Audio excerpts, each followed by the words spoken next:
Hey everyone, and welcome to Uncharted Realms' weekly event. It's Sunday, and I'm Brent, sitting alongside streamer to be named in the production studio, excited to bring you round one coverage of Out of the Box Gaming's Armory Blitz. Out of the Box Gaming is a store local to Thomasville, North Carolina. They specialize in-store play. They have a whole bunch of sealed events and a marketplace for trading card singles. So if you're trying to update that deck while you're playtesting for nationals or the upcoming skirmish season, check out Out of the Box Gaming in person or outoftheboxgaming.com to get those last few pieces in your deck. Round one here, we got Donghee and Jorge gonna face off. Try to see who we start following through this event. Donghee on the Ira, Jorge on the Bravo. Both players here starting obviously undefeated because it's round one. They wanted me to mention that. But if you're having a good time today, or you do have a good time after watching through the videos, hit that like and subscribe button for us. And then come hop in the Discord in the description below. Come say hi, come hang out, come join one of these events. We'd love to have you. But we finished up seeing Donghee's round, or turn one. He found 1 point of damage off the Kadachi, so 20-19 going into Jorge's turn. He's going to go ahead and start with the Seismic Surge token thanks to the Tectonic Plating. We'll take a look at Jorge's equipment here. He's got the Arcanized Skull Cap, the Tectonic Plating, the Crater's Fist, and the Iron Rot Legs. So Jorge not going with the Mage Master Boots, going for more of a just straight defensive look. No helm either. So Jorge is going to start out on his turn with just a Stamp of Authority. When Stamp of Authority enters the arena, if he has 2 more cards in his pitch zone with 3 or greater, he gains an Intellect, which he does till the end of the turn. So he'll be drawing 5. So kind of like the helm effects, but this one's on a card. Big keynote here though is while Stamp of Authority is in the arena, attack action card effects do not trigger. So that could come into effect here. Donghee going to start with the Kadachi. Makes this 20-18. On Donghee's side, he's got the Skull Cap as well. The Breaking Scales, the Tunic, and the Snapdragon Scalers. So the normal ninja equipment. Donghee goes Kadachi. Jorge blocks with the Skull Cap on the second one, and then Pounding Gale comes in for 5. Jorge blocks for 3. So, critical piece here is no Mask Momentum that Jorge has to work around here. Donghee's going for more of his own defensive style with the Skull Cap. Skull Cap normally blocks for 1, but it can block for 2 if you're at less life. So, going into Jorge's turn with 4 cards in hand. And he's going to start it up with a Command and Conquer after his Seismic Surge token pops. That leaves him 2 cards still in the hand and 1 card in the arsenal. I think he may have drew an off turn.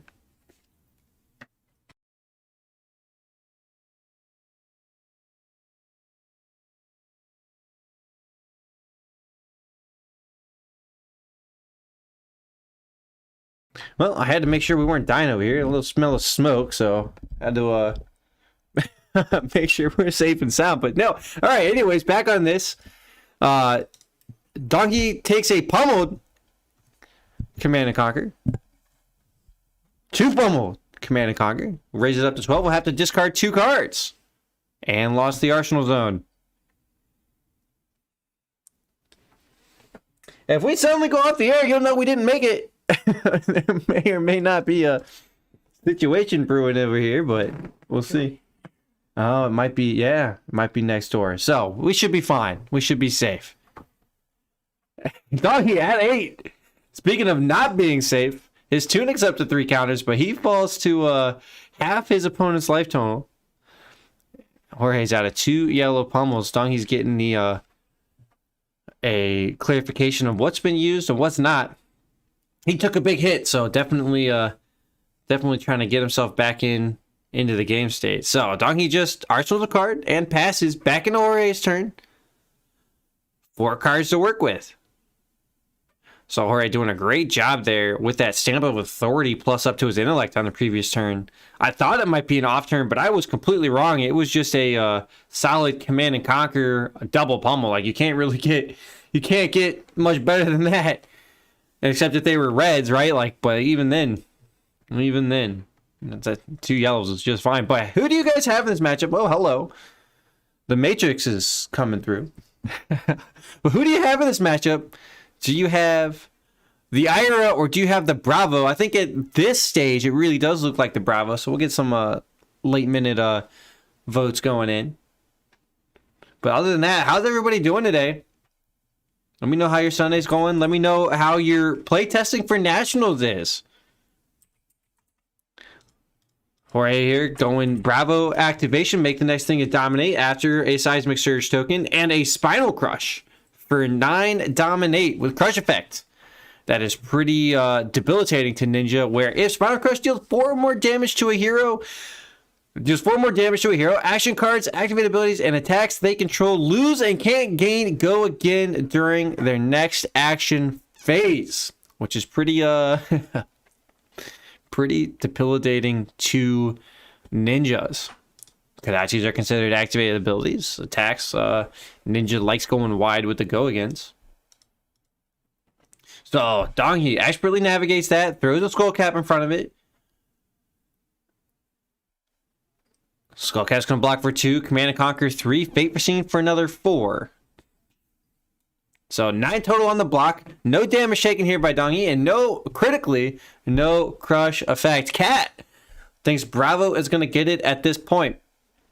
Cat does like the Ira, so abandoning her Lady of the Cloth, but I can understand that.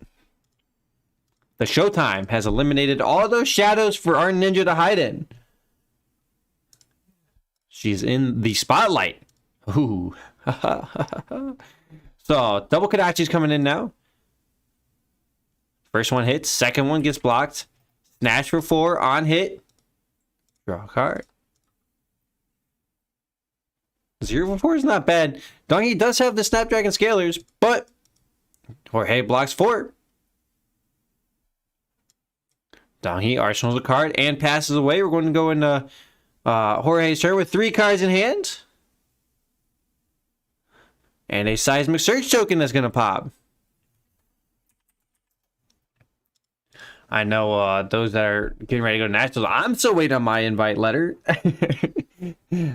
Looks like LSS has forgotten about me. I've been forsaken, abandoned. But nah, we'll get them a quick email up. I recommend you do the same. 15th, you got until October 15th. That's 5 days from today. So get it in there. So keep that in mind. So Jorge setting up for a big attack here. Has a Bravoed into a Cartilage Crush for 7 dominate.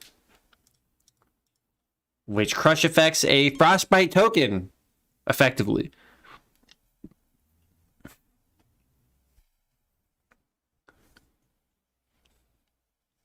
Donghi goes no blocks.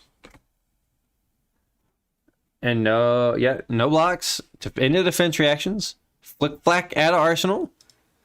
And a Flick Flack out of hands. Blocks for 6, takes 1. They were yellows. Falls to 7, Donghi does. 15 to 7. Slowly slipping away for our Ninja player here. But he's got 3 cards to work with now. And he's going to try to even out this life total. Although, Jorge, he's still got Tectonic Plating. He's still got Crater Fist that can block.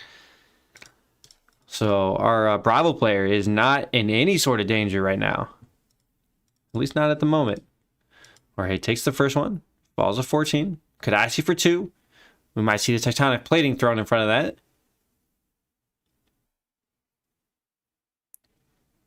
As our Bravo player identifies what he wants to do for the next turn. A couple more dominated effects is going to get there. We've yet to see the crippling crushes. Yep, Jorge throws a Tectonic Plating in front of it. Blocks 2. Fluster Fist for 2 is the next one. Jorge takes the 2. He wants to stack up if it can. This could be a crushing hand here. It might cripple his opponent. And we're gonna find out as the Seismic Surge token is gonna pop. Donghi does arsenal a card, so there's a chance he has a defense reaction there, but eventually he's going to run out. Oh, there goes the Seismic Surge token. Zealot's beating for 4, so it wasn't exactly the Crippling Crush turn I was expecting, but it's more of a go wide. So this is going to be Zealot's beating for 4, go again.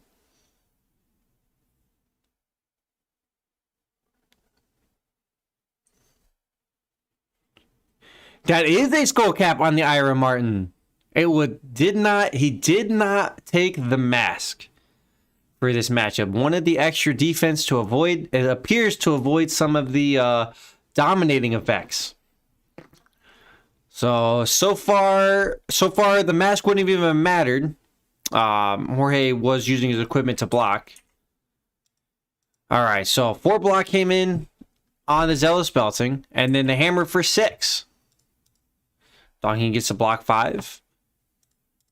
Out of 1 card, thanks to Flick Flack's effect. Takes 1, falls to 6 himself. Was facing 6 attack and is now at 6 health. Yeah, it is, but we'll see if it comes in. We'll see if it's effective. So far, it's blocked for 2. Well, yeah, I mean, you got to use it at some point, right? He's got to use his equipment at some point, so might as well use it there instead. So we'll see. So far, Jorge is doing a pretty decent job navigating this. I think his previous turn with the Zealous belting is a little bit under rate against Ira, just due to the Flick Flacks that Ira's going to play. Pumping up the next block by 2 is pretty devastating when you're trying to go wide with the Bravo turn.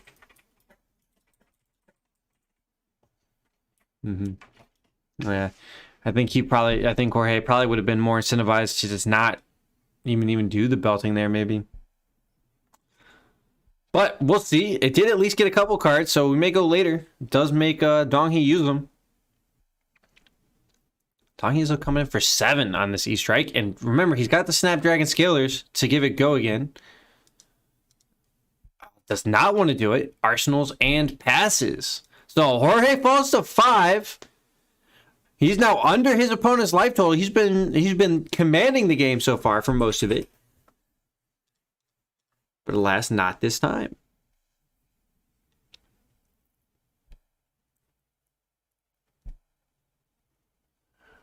We're going to see what Jorge can come in with. Another Zealous belting. This one's for 4. Another Flick Flack rate would just about kill this. But nope. No Flick Flacks here. Donghee's going to block for 3. Takes 1. Falls to 5 each. Hold on. Jorge's got reactions, though. We're going to see Pummel. Red Pummel. Ooh. Zealous belting is a 2 cost. He can do this. It's going to be +4 if it hits. They discard. Donghee's got reactions.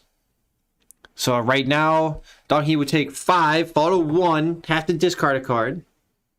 And Jorge could still come in with a hammer attack.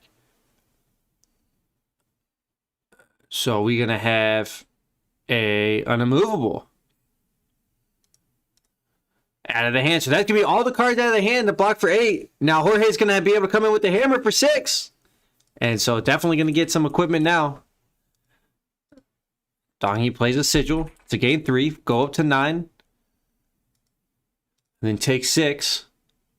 Go back down to 3. So could have thrown the Tunic in front of there. Could have thrown the Breaking Scales in front to block another 2. But Donghee seems that he thinks this game's going to go at least 3 more turns to get 1 more activation there out of the Tunic. So back into Jorge's turn. 4 cards in hand. Just needs to find a dominated effect. And he can get there. There's nothing there in Arsenal now for Donghee. So the max he can block for is 6. So if Jorge can find an attack for 9, a Spinal Crush or a Crippling Crush, he can get there. Given it's dominated. Well, the Skull Cap actually blocks for 1 more. So I was incorrect on that one. The Spinal Crush would leave 1 short. Thanks to the fact that the Skull Cap only has 1 counter. And Donghee is now under his opponent's life total. So at least it's coming down closer. I thought we were going to see more of a Bravo just kind of running away with it. Stealing the show, so to speak. But the Ninja, though. Ira's kind of striking back. Jorge's kind of navigating how he wants his turn to be right now. Considering it, if Donghee gets even a little bit of a tempo pressure back, he could definitely swing the game.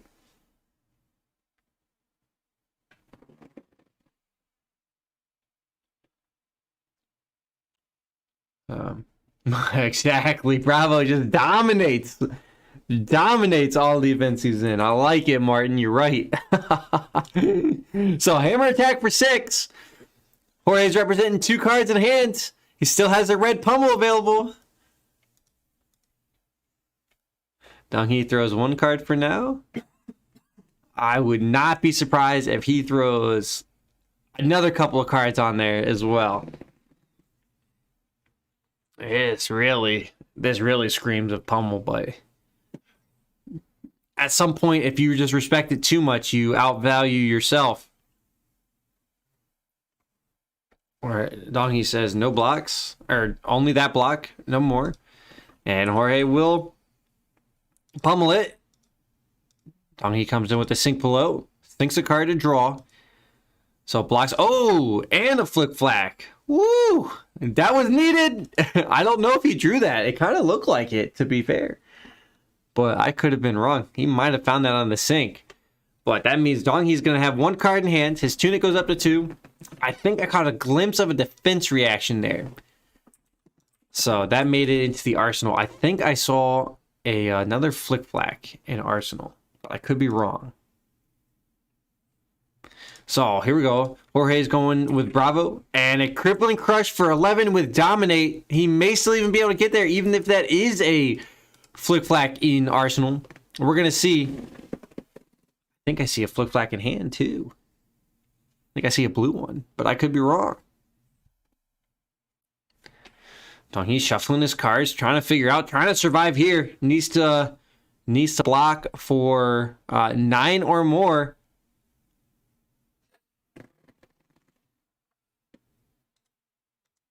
Trying to see how much he can block. Can block for 3, 4, 5, 6, and no defense reaction in arsenal. Let's see. Nope. Hold on. Okay, so Donghee can only block 6. So Jorge takes it with the dominated crippling crush. Oh boy, Bravo. Are we about ready to see another nice day at Bravo? I'm not going to hold back on these puns. Won't be real. I'm going to crush your spirits with them. Okay, all right. But that cleans it up here for round number 1 of Out of the Box Gaming's Armory Blitz.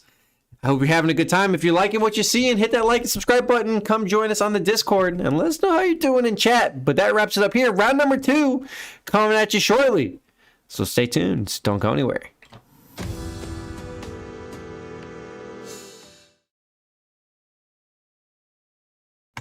Hey everyone, and welcome back to Uncharted Realms' Sunday event. I'm Brent, sitting alongside streamer to be named in the production studio. Excited to bring you round 2 coverage of Out of the Box Gaming's Armory Blitz. Out of the Box Gaming is a store local to Thomasville, North Carolina. They specialize in-store play and a marketplace for trading card singles. I know that they have weekly sealed and draft events as well going on. So if you're in the area looking for some awesome limited gameplay or trying to flush out those decks for the upcoming nationals or skirmish events, check out Out of the Box Gaming in person or outoftheboxgaming.com. In round 2 here, we got another Bravo, not the same one. This time it's Jamal on the Showtime Hero against Jeremy on our first, not our first Ranger, but our first Lexi that we get to see on stream, rocking the sweet, awesome New Horizons. So we're a big fan of that. We're going to go into Jamal as our turn 1 player, as he comes in for 6. And Jeremy blocks for, I guess that only came in for 4. I guess didn't have the 3 cost or greater in the arsenal. So Jamal, though, cycling some stuff out. Jeremy here gets to go and be our tempo player. So Jamal rocking a little bit different than our previous Guardian. This time you look into the boot section, he's got the Mage Masters, which tells me he's got Tome of Faendals and Sigils hanging out in his deck. So Jeremy here, looks like it's a Lightning Briar. We're going to get some pretty wide turns, although he is rocking the Death Dealer in order to draw, not the Voltaire Strike Twice. So Voltaire Strike Twice is a little bit easier for a Lightning Briar, or Lightning Lexi, excuse me, which is kind of what it's designed for. But Jeremy wants the draw effect instead. Gonna mix in a few of these elemental attacks alongside the arrows. There's a lot of good new reload cards that also allows Ranger to extend their turn. So that's what Jeremy is going to try to rely on. These lightning go-agains and reloads. A lot of ball lightnings, there you go, as well. Great card there. So Jeremy here got 4 damage in after Jamal no blocks the Entwined Lightning. He does get to put a, with the Death Dealer, puts a Lighted Up into the arsenal, which gives him a second arsenal slot thanks to New Horizon, technically, which is now gone because he's played it. Jeremy, though, comes in with a Lighted Up with his floating resources, fusing it with a press. Yeah, fusing it with the lightning card. There we go. So, Lighted Up was fused, so if it hits a hero that deals 1 damage to them for each equipment they control, and if Lighted Up deals damage to a hero equal to or greater than the number of equipment they control lose and can't gain activated abilities until their next turn. Critically here, that means Jamal would not be able to create a Seismic Surge token or activate his Mage Master boots. Jamal's going to get a little bit of an Oracle check on that one. And he's going to check Lightning Press out to see what that is going to do. So Jeremy here does have the Lightning Press in hand. We do know that. Believe that's a yellow ball lightning, so shouldn't have anything floating. It's a blue ball lightning. I stand corrected. Boy, my my eyes need to get a little corrected. You know, we're kind of getting old there. Need them cheaters, need them readers. Or Jeremy could just light up his side of the board more. Oh, got it. Okay, all right. Ooh. Yeah. I know, that pun was pretty bad. Look, don't press me for it. Okay, all right. Oh, man. My producers let me know he's not impressed. Oh God! All right. Woo! Somebody, don't go anywhere, guys. We love it when you watch it. We promise we'll contain it later. Anyways, Jamal here throwing his chest piece and his helmet in front of it for 4 right now. Jeremy, though, going no reactions. I think he should. He does have the Lightning Press in hand. Plays the Lightning Press with the 1 floating he had. So plus is up to 3, goes to 7. Now Lighted Up. Now is going to deal 3 damage plus 1 damage for each equipment. And the equipment is no longer able to activate. So Jeremy with a huge turn, and you know what? If you're gonna play the Lexi, if you're gonna play the Ranger, that's a great way to do it. So we're gonna go over to Jamal's turn with 4 cards in hand, but no equipment to use, which is a little bit unfortunate.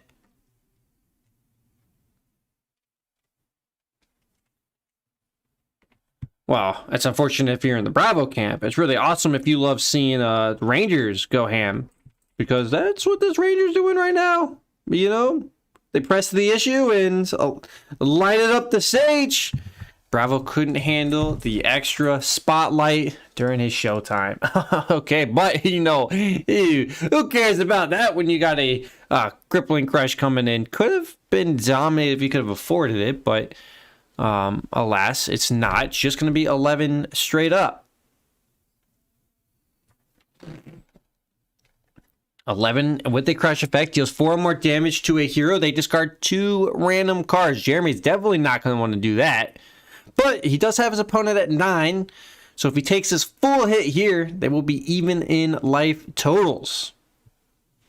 Something to keep in mind. So we might see Bravo getting dominated instead of the other way around here. We'll see how Jeremy decides to block this. The lightning element in the new set, Tales of Aria, is a lot of 0 cost cards. So the arrows are going to cost a whole bunch, but the regular spells themselves, Lightning Surge, Entwine Lightning, Ball Lightning, all are going to be 0 cost. Something to keep in mind. Jeremy looks like he wants to throw some equipment in front of this and a handful of cards. Speaking of Lightning Surge, we see one there. Jeremy blocks 9.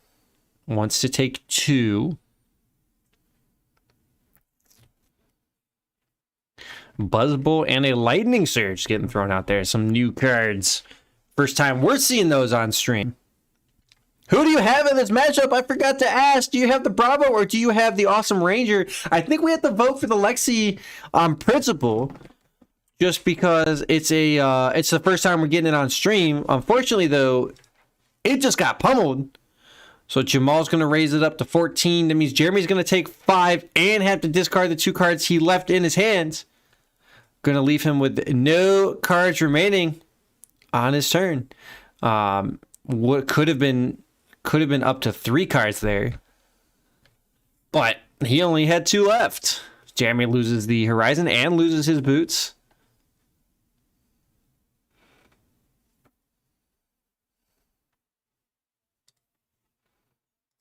And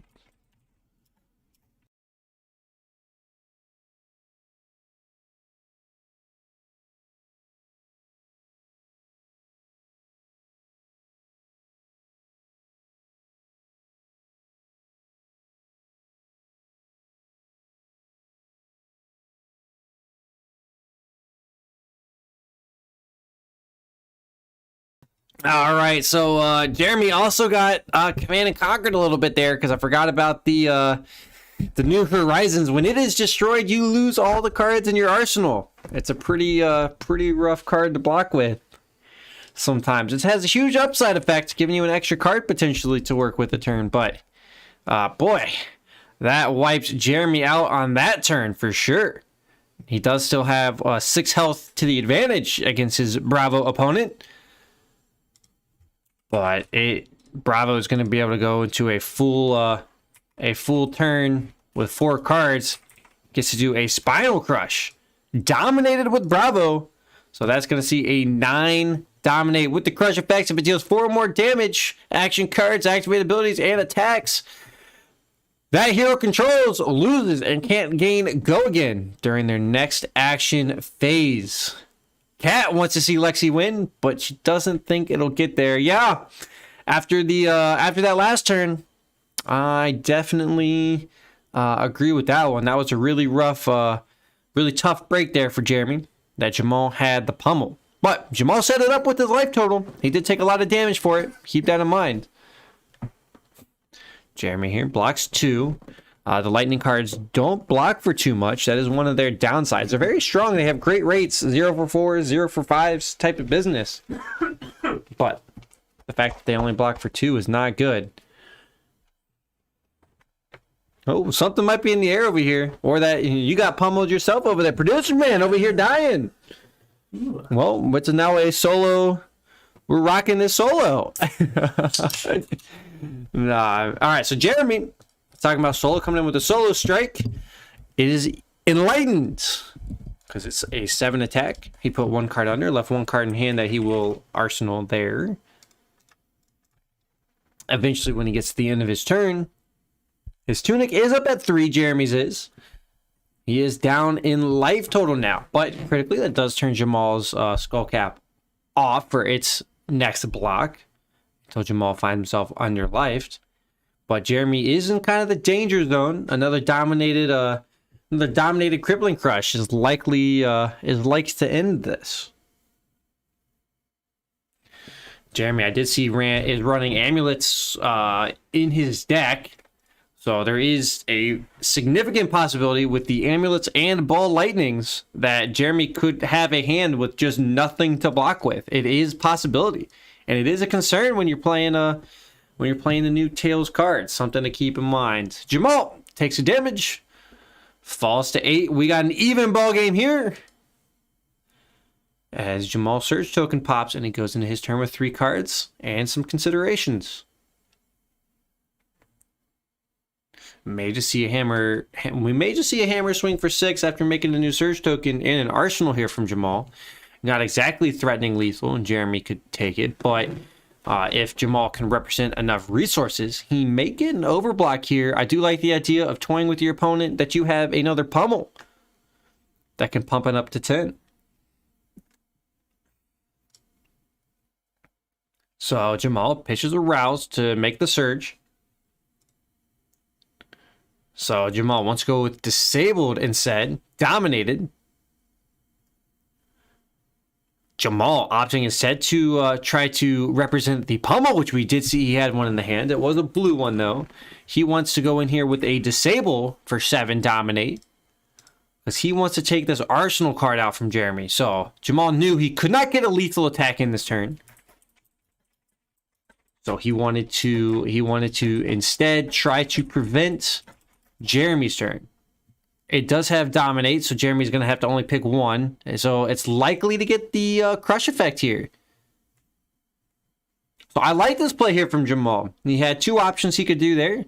Opting for the Disable instead of the representation of potentially lethal. So Jeremy will block 3, take 4, and move the Arsenal card to the bottom of the deck. So Jamal expertly getting all of these Arsenal cards out and preventing the Ranger from doing Ranger shenanigans, because all of the arrows can only be played from the Arsenal. Now, Jeremy does still have Death Dealer he can throw in there, and Jeremy will be able to go into his turn with 3 cards in hand and his Tunic mana, so he's not out of the woods yet. He needs to just represent some lethal attacks here. Death Dealer is the pitch. Jeremy will draw a card to cycle that out, so has 1 floating. Buzzbolt is in the arsenal. He still has his Bullseye Bracer and his Tunic with 3 counters on it. But Jeremy this time. E-Strike, go again. 5 go again. 1 floating still. Buzzbolt does cost 1. Jamal looking at Buzzbolt. It is a yellow Buzzbolt.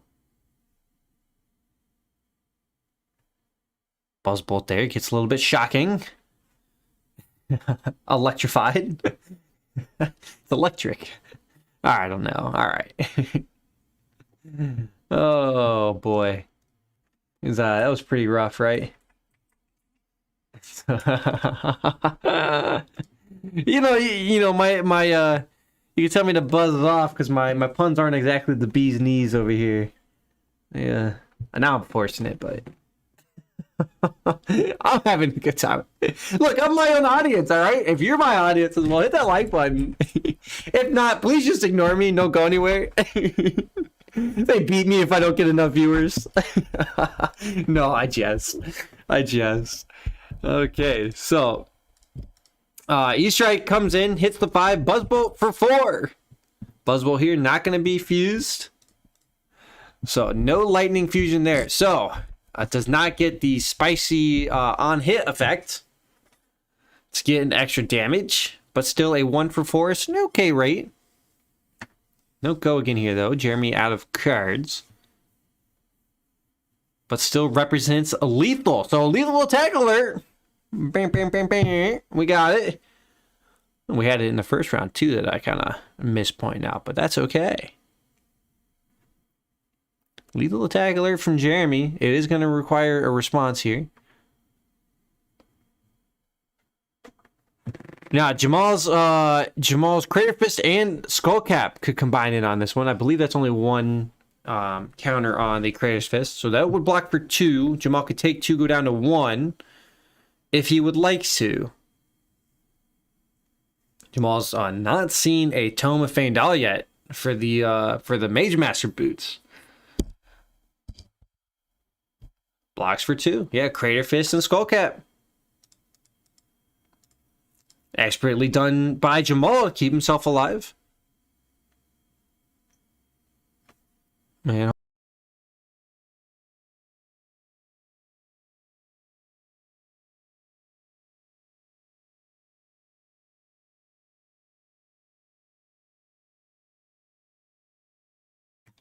All right, just had to make sure life totals were clarified there for our Lexi player. It was a 4 attack over 2. And here we go, Jamal. The Zealous Belting wanting to go wide turn. 4 go again. Thanks to the cross confidence in the pitch zone. That's going to trigger Zealous Belting's continuous effects. Well, there's a card in your pitch zone with power greater than Zealous Belting's base power. Zealous Belting has go again. That's constantly checking, though. Keep that in mind. So you could always debate your opponent. Play it out and not have it go again. And then maybe, let's say, pummel it or something similar to the effect where you do get a card with end your pitch zone with power greater than Zealous Belting's base power. Jeremy clarifying the card. No on-hit effects, just 4 go again, says Jamal.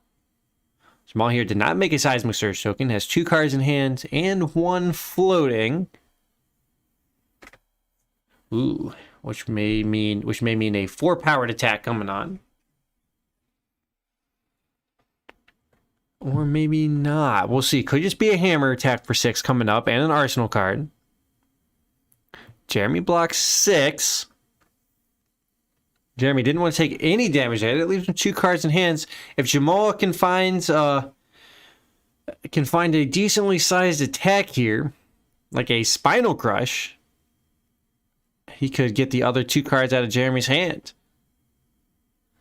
Jamal makes a Surge token. All right, so no resources floating. 2 cards in hand, though. And it's just going to be a note that's for 6. So it was just the Surge token, hammer for 6, arsenal a card here from Jamal. Jeremy can spend 1 card out of hands to block this. Take 3, fall to 1 apiece. And go back into his turn with at least 1 card to work with and the Tunic mana. That's exactly what he does. Throw the channel in front of there. Blocks 3. Falls to 1. Now, you kind of favor Bravo in this situation with the opponent only on 1 card. So Jamal definitely has tempo control here. Jeremy here is going to try to make use of this Spring Tunic resource and 1 card in hand. So here we go. Death Dealer's the activation. Jeremy draws a card, gets to put that card in there. So it's pretty awesome. Great use of Death Dealer here. Effectively granted Jeremy a 2nd card because he can play stuff out of Arsenal. That's where he wants to do. That's where he wants to do. So let's see what it is. Snapshot for 0. Is it fused? No fusion here.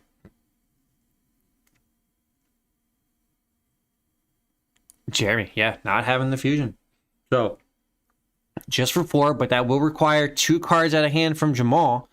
Unless Jamal's sitting on a defense reaction unless he's sitting on a defense reaction. So, if you're wanting an attack back, that is a great way to do it on 1 card. Now, this doesn't have a go again, so it looks like Jeremy is just going to cast this and arsenal the card. He just doesn't have any other resources available to do much with, so. Even if he did fuse that, it wouldn't have really mattered. Jamal not considering how he wants to block this and go through his next turn. If he's sitting on a Tome now in his arsenal card, he can spend 2 to block this, spend a card to pitch, gain 3 life on his turn, and draw 2 cards, and effectively work a 3-card hand. with 3 life. That'll put him up to 4 with a 3-card hand, and unlikely the victor after popping his Mage Master boots. So we'll see. Jeremy does have 2 cards set aside. We do know that this attack will at least get 2.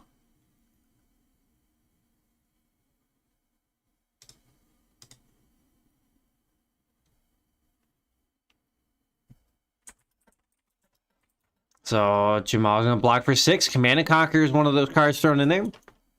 Pretty money card to get rid of Arsenal slots.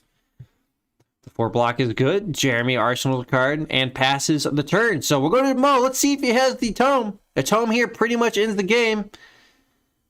Or I wouldn't say ends the game, but pretty much ensures Jamal's victory here. Although Jamal also just needs a dominated attack if he can swing it.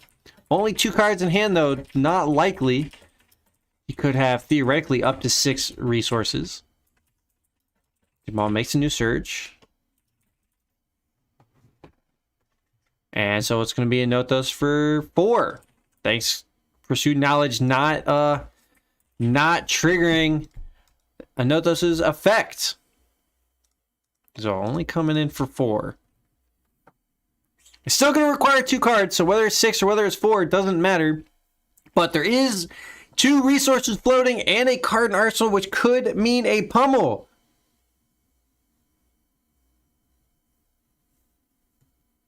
That could also do it here. Jamal, we could see Bravo players just kind of in back-to-back events sneak some games out with the pummels. Jeremy there wisely throwing the tunic in front of it.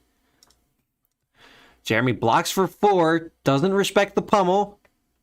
And the pummel is what it was. And that means Jamal will get it. You gotta respect the pummel sometimes.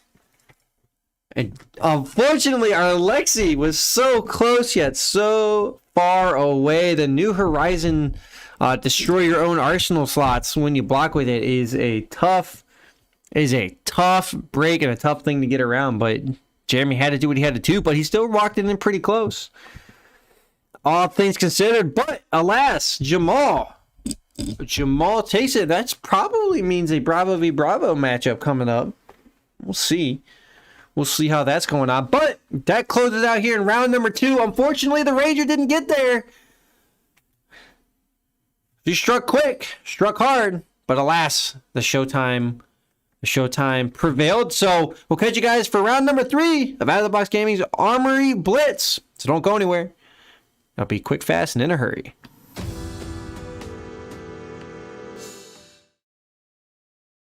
Hey everyone, and welcome back to Uncharted Realms' Sunday event. I'm Brent, alongside streamer to be named in the awesome production studio, excited because it's round 3 of Out of the Box Gaming's Armory Blitz. Out of the Box Gaming is a store local to Thomasville, North Carolina.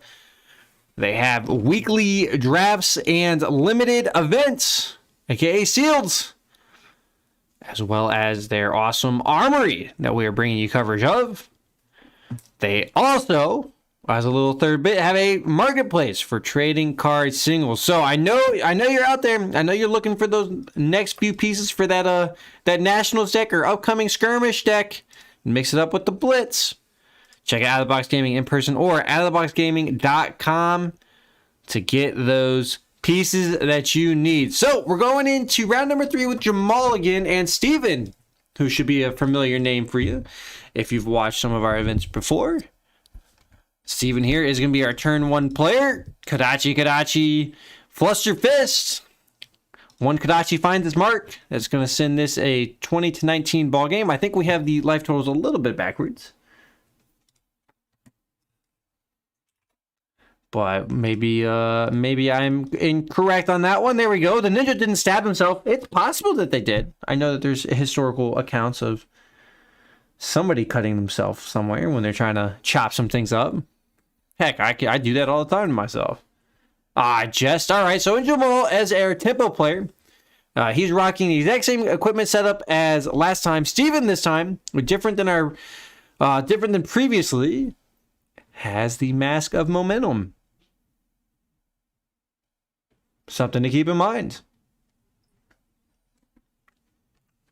So Jamal here makes a seismic search, puts it into Bravo. 2 resources does. to make it dominate, and goes into a Spinal Crush for 9. 9 dominate with a huge debilitating crush effect against Ninja, where it will take away Go Again from the Ninja player. So who do you have in this matchup? Do you have the Bravo, or do you have the Ira, the Ninja or Guardian, the big meaty man, or the shadowy female? You tell me, who do you got? I think I am gonna go in Jamal's camp. Jamal's been doing pretty good. Bravo's been making a great showing for themselves here in our events. So we will see. But that is definitely where my vote goes. But where does yours go? How's your Sunday doing? If you're watching this back, leave it in the comments you think is gonna win, and then go check yourself, right? Or better yet, delete it if you're wrong. So put both and then delete the wrong one. That's how you always get it right, you know? So I'd be all about that. I won't say nothing. So Steven here throws everything in front of it. Gets a card out of Arsenal there, and a defense reaction out of Arsenal, and a defense reaction out of hand. Throws the mask and the breaking scales. Gets a full block on it. And we pass over back to Jamal.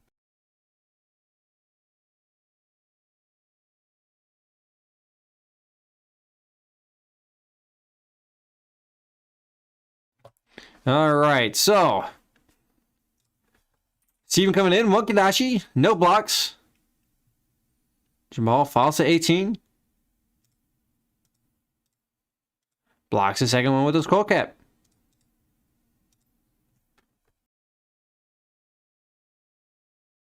And then Steven follows it up with a blue Soul Bead Strike for 2 if it hits Go Again. Not exactly the most spicy attack in the world.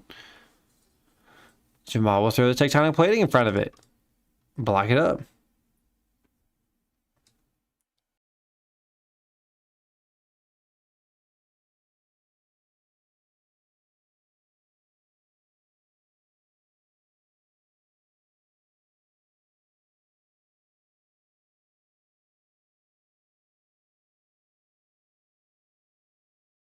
All right, so 20 to 18, going back into Jamal's turn.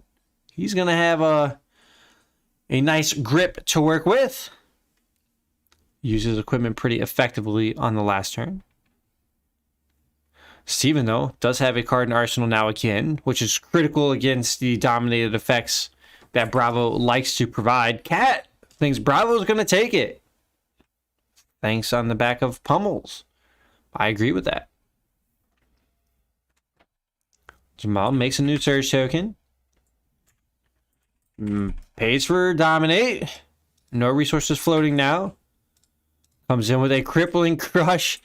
Pitching another double set of blues. 11 Dominate. I hope Steven put a defense reaction there into Arsenal, because he is going to need it right now. No longer has his mask to block with. Jamal has no more cards in hand, though, so Steven is not facing down a Pummel. Would you imagine that on a Crippling Crush? We've seen it on the Spinals.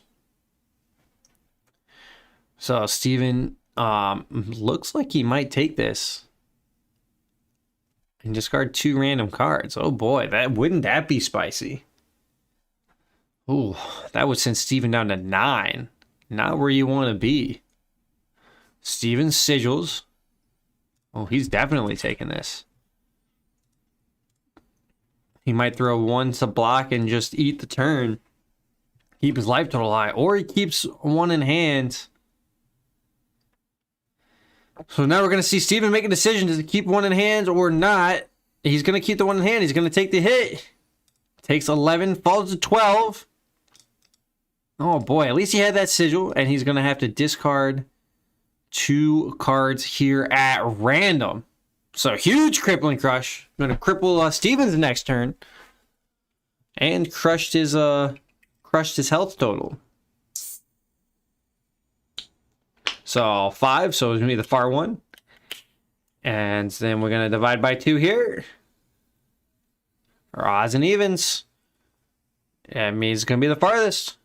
So Steven's going to discard the other one. So we had a Pounding Gale and a Razor's Reflex. I think Steven probably plus up there because those were 2 reds. If this is a blue card, Steven could still have a halfway decent turn. If that's a blue card still in his hand.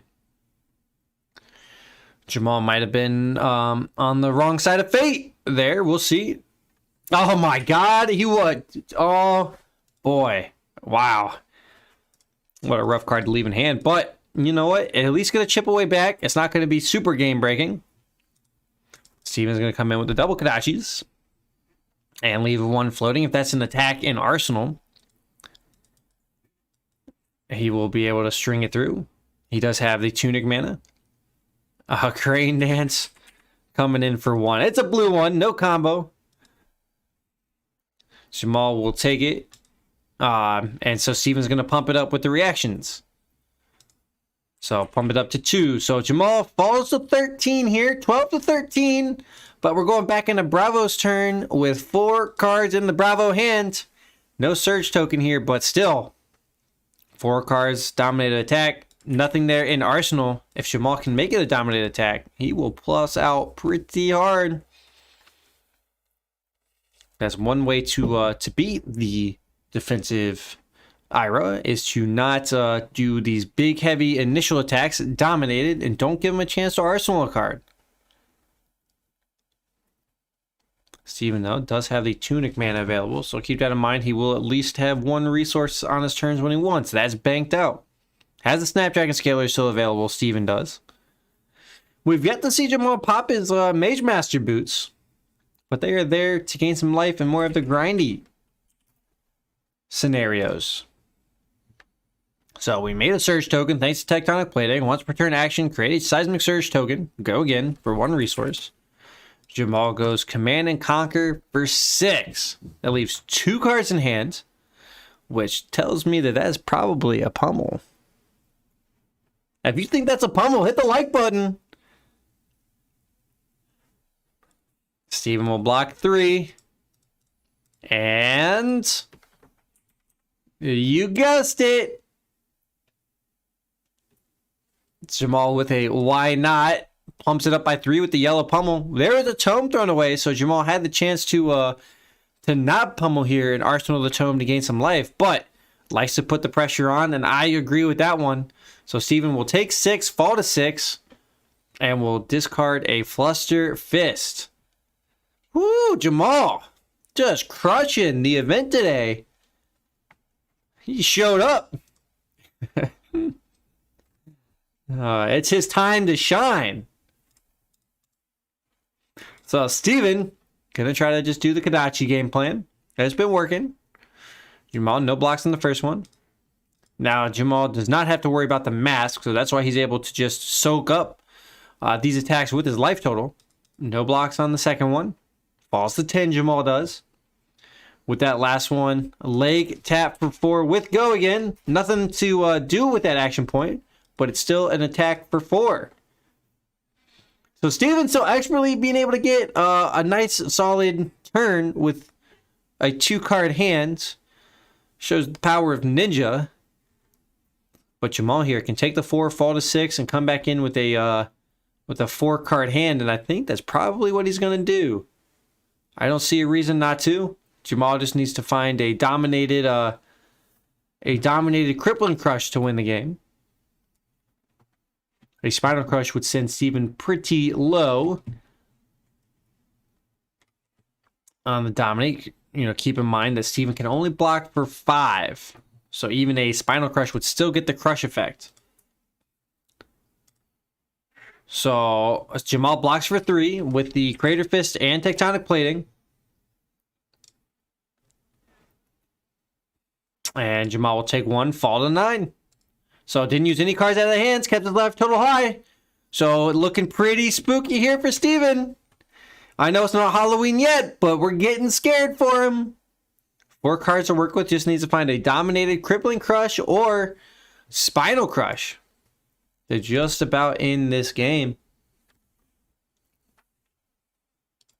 Jamal makes a Surge token.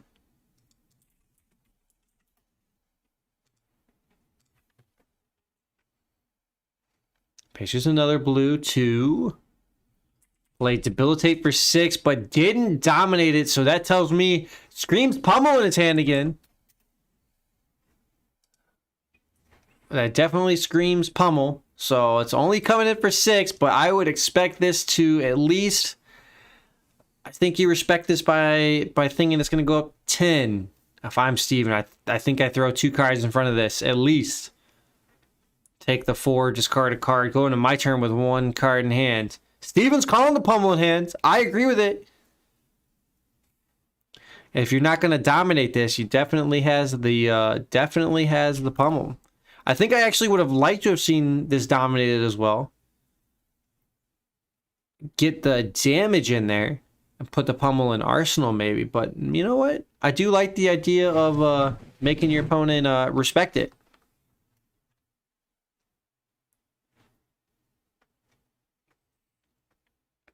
Steven here is going to need to at least throw 2 cards out there if he wants to cover the Pummel. Debilitate does have a nice crush effect, so he deals 4 more damage to each hero. The first attack during the next turn has -2, which will affect the first Kadachi. Steven only blocks for 3, leaves him open to the Pummel. If it's a, oh my gosh, if it was a yellow or a red Pummel, oh, well, red Pummel would have made it 4. Yeah, no.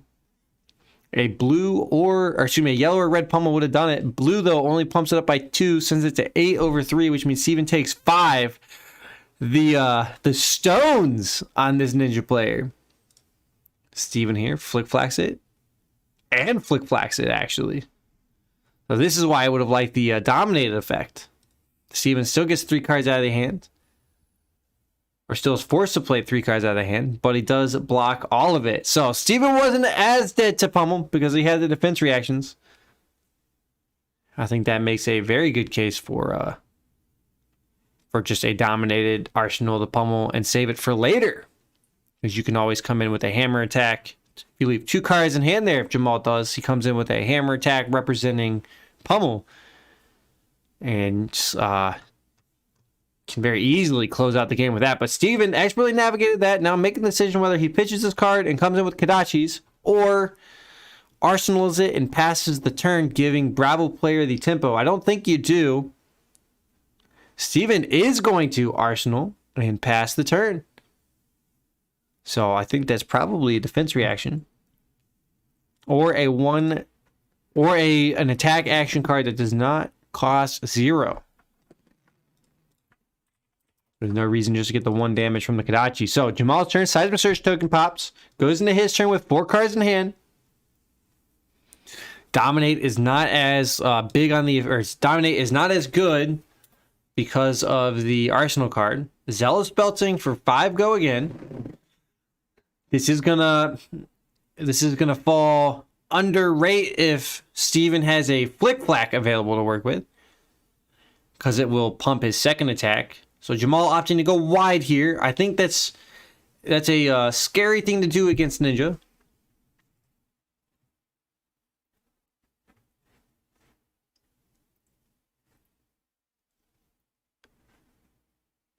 So now Steven deciding how he wants to block this, holding 2 cards there.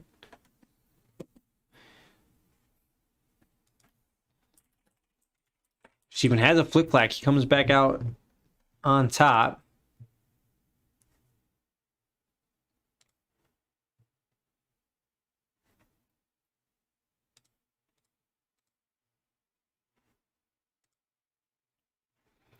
And a crippling crush is pitched to Pummel. Steven said he knew it. Oh no. Up to 9. Steven is only blocking for 3, so needs a sigil or a reaction. Ooh, Steven has a movable. Use the Tunic mana and 2 reds from hand to block up to 10. Now Jamal does have go again, but nothing else to do with it. Is out of cards to work with. So Jamal will draw up. Steven will put a counter on his Tunic and then draw up himself. Jamal found himself a tempo turn. No, really no effect from either player there, except no Seismic Surge token now for Jamal. because he did not make one on the previous turn.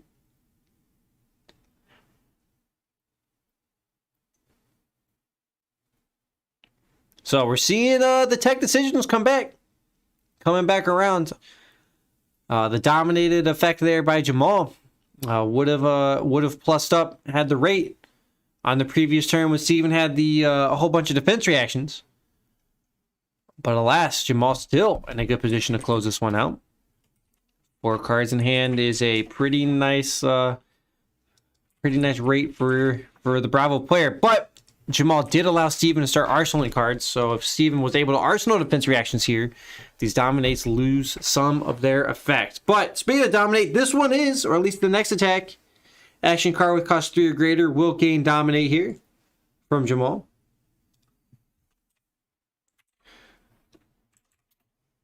Jamal comes in for 6 dominate with debilitate again. Now, no cards in hand, nothing floating. So what you see is what you got. Actually, I believe he does have something floating. He just has no cards in hand. Yeah, he has 2 floating, but nothing in hand. Steven blocks with a torn at tempo. Goes to reactions. Steven takes 3. Does not get crushed. But Steven gets to keep 3 cards in hand. Steven here, if Steven wants to win, if you're an IRA player, if you're an IRA fan, girl or boy, you want to see Steven string together a very massive turn here. So far, his turns have been kind of because of blue attacks. Unfortunately, Steven kind of drew the resource side of his deck and missed out on some of the damage pieces. But the Kodachis have been getting in there pretty consistently. So first one is in. Second one is a push the point for 7. Here we go, Steven. Let's go. Has a Snapdragon Scaler still available too. 1 card arsenal, 1 in hand. Steven might take back tempo here.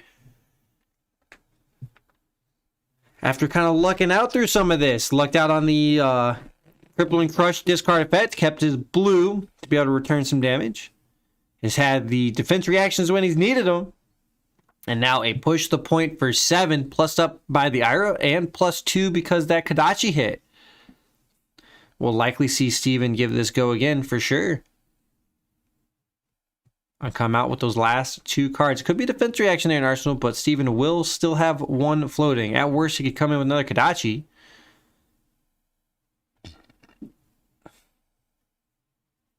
But we'll see. Jamal considering. Steven could have Razor's Reflex as well. Something to keep in mind. Now we're in a reaction kind of a game plan. It's almost like you're watching Dory for a second. Jamal blocks for 4. Wants to take 3. No Snapdragon pop on that one. Actually, nope. Steven will give it go again. Little bit missequenced, but that's okay. And there's another push the point. Steven, you didn't. You didn't. Coming in for 6. Steven found himself a huge turn here. 14 damage total right when he needed it most. To rip some tempo back in this game. Leaves a card there in Arsenal. If that's a defense reaction sitting in Arsenal, Steven will have plussed so hard it's not even funny. And he might be able to sneak this game out. Jamal now considering. Looks like he's going to throw 2 cards down. No. He is going to throw down 2 cards, but it's only blocking for 4. Jamal will fall to 3. It's 3-3. And Steven passes the turn. Wow. Jamal goes back to his turn with 1 card in hand. The Seismic Surge token pops. Jamal wants to get some pressure on. I agree with this. Not Arsenal in this. Going in with the hammer. Steven had a Flick Flack in hand, though, to block for 4. Won't take any damage here. And Jamal will have to pass the turn.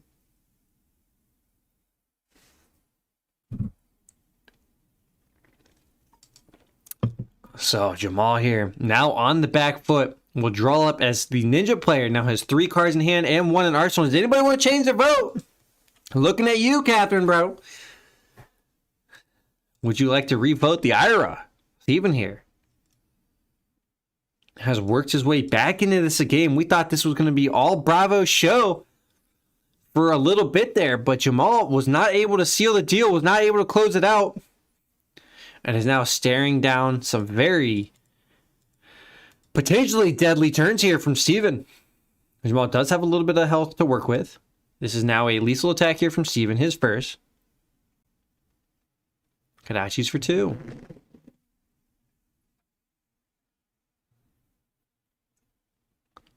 This will at least require a response here from Jamal. I believe his skull cap has 2 counters on it. It kind of looks like a 1, so we may get 1 block there. Jamal could, if it's available, he has now less life than his opponent. If that's the case, I do believe it only has 1 counter. So we may get 1 block there. Jamal falling to 1. Yep. Blocks 1 with the skull cap. Takes 1. So Steven not having to raise his reflex or doesn't want to fire it off. Finds an E strike for 5 go again. That means that's not a defense reaction there in Arsenal. It's going to be an attack action. And Steven had a huge turn. Jamal's going to have to throw 2 cards here.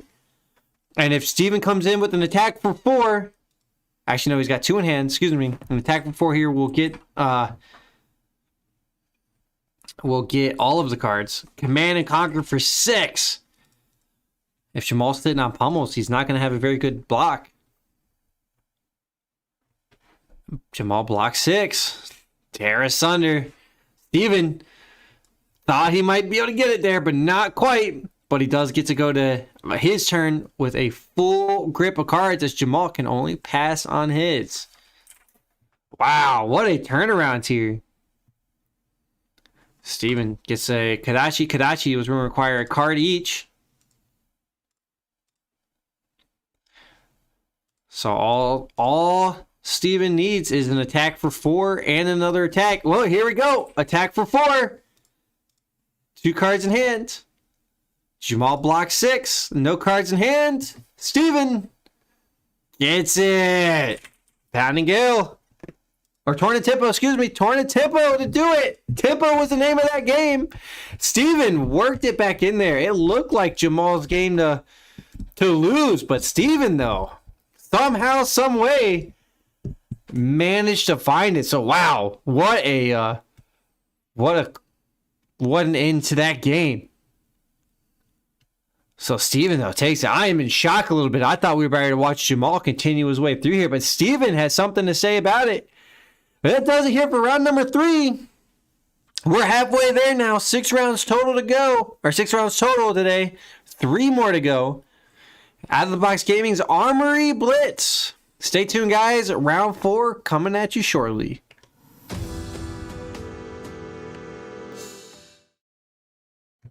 Hey everyone, and welcome back to Uncharted Realms' Sunday event. I'm Brent, alongside streamer to be named, and we're excited to bring you round 4 coverage of Out of the Box Gaming's Armory Blitz. Out of the Box Gaming is a store local to Thomasville, North Carolina. They specialize in in-store play and a marketplace for trading card singles. So, if you're trying to update the deck for Nationals or Skirmish coming up, boy, do I have a place for you to go. Either check out Out of the Box Gaming in Thomasville, North Carolina, or online at outoftheboxgaming.com. Round 4 here, we got Steven still rocking it up on the IRA, squeaking out a clutch win in the last round against Andrew on the Oldhim. Andrew's been trying to perfect his Oldhim deck for a few weeks now. And this may be it right here. He may have found all the pieces. And this could be the final look to it. Steven here, though. Andrew's going to have a tough time with the shield. Steven's not going to close the combat chain a whole bunch. And we go into Steven's turn 1.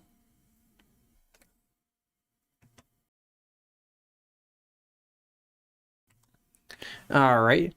So here we go. So turn 1 here, we got Steven on a turn player with a Kadachi Exude Confidence. He asked if he could buff it. The answer is yes. So Steven's going to pump it up to 6.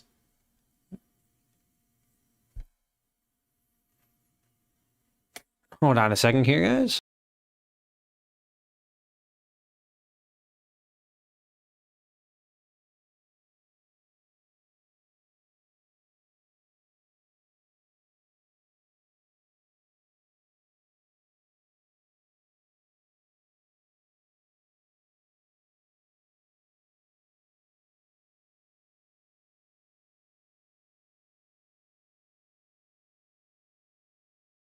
All right, there, guys. Just a little clarification on Exude Confidence's ability. So, Andrew gets the block is out, and Steven will arsenal a card and pass the turn. Try to get in there. For those that watch football, American style, go Bengals, baby.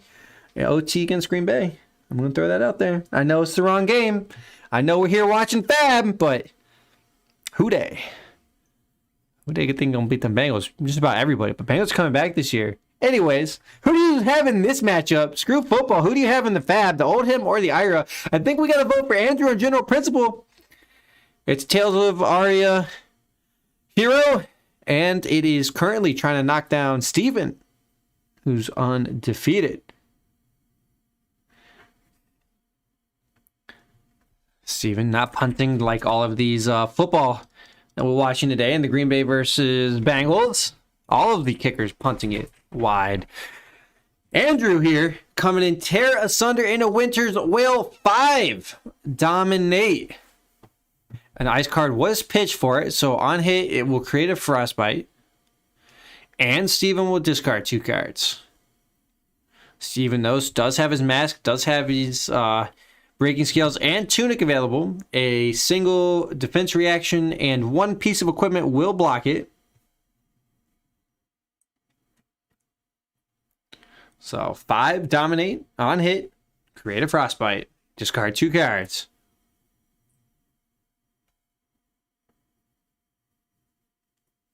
Steven considering how he wants to block it.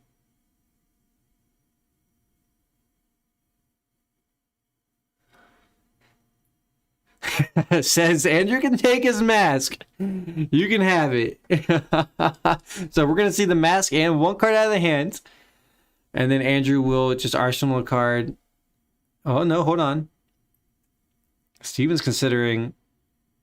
wanted to consider the pummel there, but realized Andrew couldn't do it. So Steven blocks 5 with the mask in front. Andrew calls it good. Arsenals a card and moves on. Look at these nice sleeves that Andrew has. Some good looking art. Steven just rocking what appears to be the normal Dragon Shield sleeves. I'm a big katana man myself. Check them out. Katanas. They're pretty awesome. Steven, though, unawesomely going in Kadachi for 1. We got ourselves a nice grindy matchup here. Andrew's going to try to block with about roughly 3 cards out of the hands and keep an ice card to swing in with the Winter's Whale for the most part. While Steven is just going to try to get wide stringing turns. He's going to have a whole bunch of defense reactions himself to get some blocks off. The Winter's Whale only attacks for 4, so Steven's Flick Flacks and Sink Belows of the red color variety match up very well here. And Andrew here, actually, he might have a huge turn. He's allowing his health total to start to get chipped away as he falls to 17. So in this case, he may have himself an Endless Winter, another Glacial Footsteps that he wants to launch out here. We're going to find out. The Heart of Ice is actually probably going to come into effect this game. It will affect Steven's ability to play defense reactions by taxing them. Who do you have in this matchup, though? Oldhim or Ira? Let me know. I'm going to vote for Oldhim. Andrew finally throws some blocks out there. Blocks 5, leaves him 2 cards in hand, 1 card in arsenal. Oldhim is okay with having a few resources to work with. Steven left a card in hand, so he'll draw 3. He still has his in arsenal. And we will move on.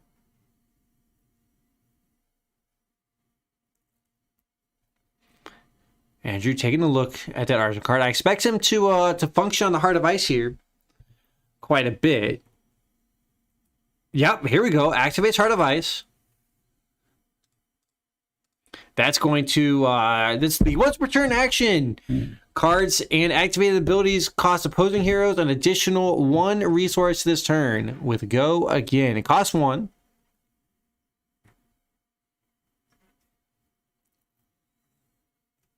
So now Steven is going to be taxed for all of his defense reactions.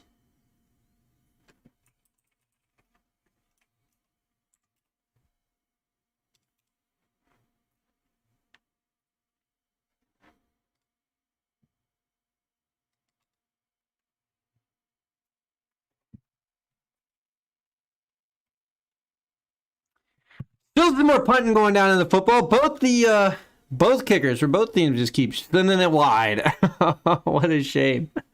Oh my god, you thought. But anyways, what's not going wide is Andrew's turn. He just came in for 4.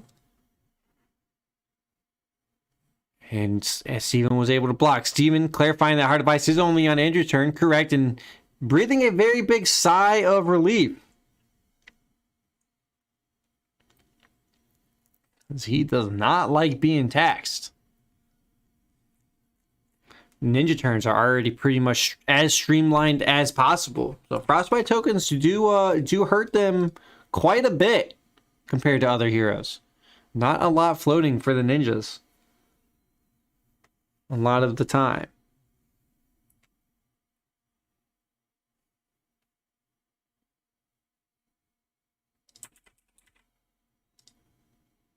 So Andrew uses seeds to draw a card, bottom his arsenal card, and prevent 1 damage.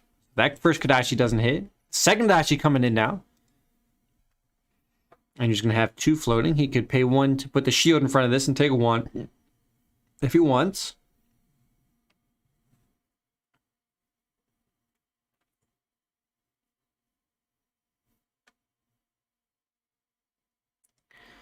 Andrew here blocks 2, Crater Fist and the shield thrown in front of it. Kind of would have liked to seen Andrew wait on the Crater Fist there for later on in the game. But Soul Beat Strike for 2. Steven here not getting reds, only blues again. That's been kind of the name of his game lately. But alas, he was still able to sneak out with some of the reds after that. So Andrew blocks it 2, prevents the Go Again. Steven's considering reactions. We could potentially see a Razors or a Snapdragon here, but nope, doesn't fire it off. Steven leaves the 1 card in hand and a card in arsenal. Passes back to Andrew. He's going to have 2 cards in hand to work with. Or excuse me, 3, thanks to the Crown of Seeds.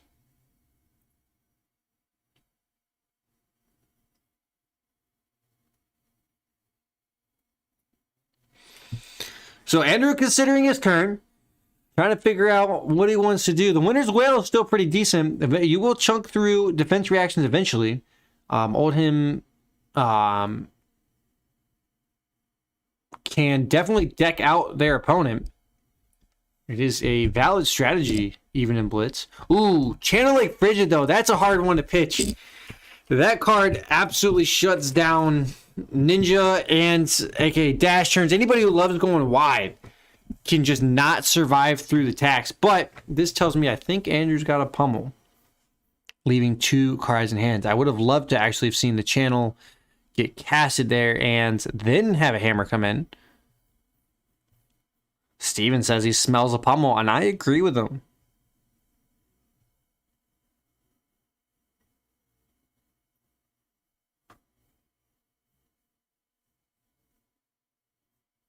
Steven here says maybe not and only blocks for 3. No reactions here from Andrew. Steven will take 1 and a Frostbite.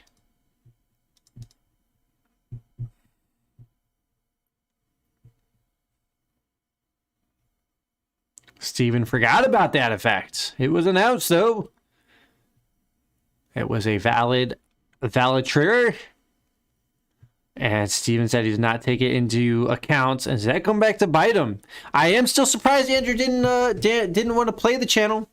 The Channel Lake Frigid is a pretty good card at just preventing anything a Ninja player wants to do.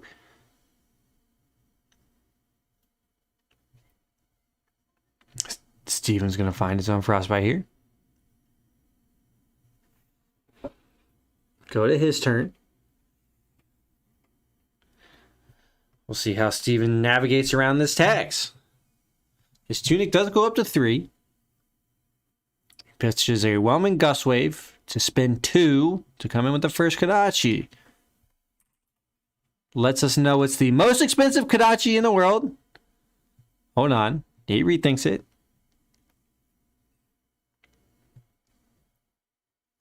He leg tap instead. Leg tap for 2. 2 resources, 4 go again.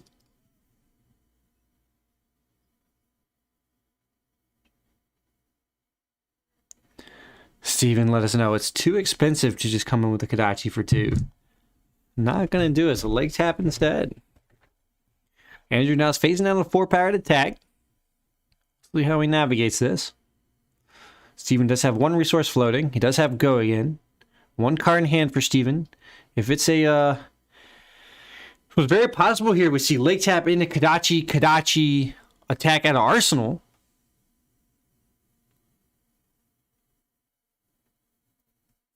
Andrew goes no blocks, takes 4, falls to 13. Steven spins the tunic and the floating. This is going to be a command and conquer for 7. Thanks to Ira. Oh, that's going to hurt. Andrew, no defense reactions are related to be played to command and conquer. He can still activate his hero ability, though. Andrew's going to crown. Command and Conquer only cares about defense reactions that are played, not activated abilities. Steven says, "Ooh, you want to take 6?" And Andrew lets him know. Oh no, for sure no. Pays into the shield, blocks for 2. So far, and likely going to see 2 more cards out of the hand. Ooh, only 5. Andrew wants to go back to his turn with 3 cards to work with. Andrew wants to take 2. Falls to 11. And that'll do it there for Steven's turn. Leaves that card in Arsenal. That might be the defense reaction in Arsenal. We've yet to see. Going to Andrew's turn. 3 cards to work with. Wants to at least put 1 into Arsenal there for the crown.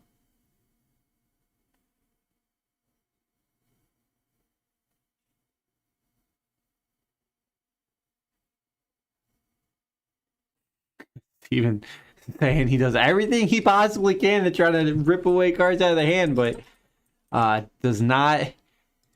Is lamenting the fact that Andrew just keeps getting them. Just keeps having a nice 3 or 2 card grip. Another Channel Lake Fridge is going into the to the pitch zone. Andrew coming in with the Winter's Will. It's a little bit surprising that Andrew is doing this, not activating Heart of Ice, not casting the channel.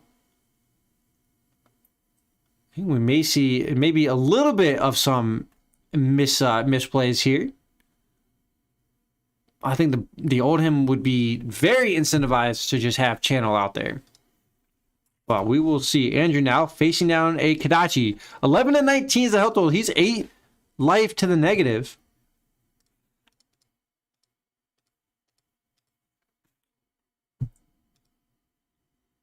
And so Kodachi for 1 goes in 10. As Steven says, the next one's going to get in right as he pushes that forward for 2. This time, though, we're going to see Seeds and the shield get thrown in.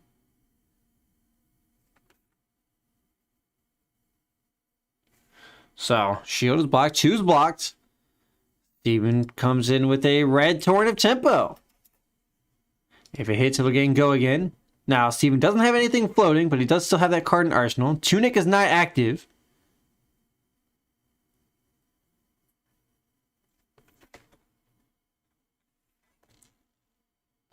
Andrew calls no defense, goes to reactions.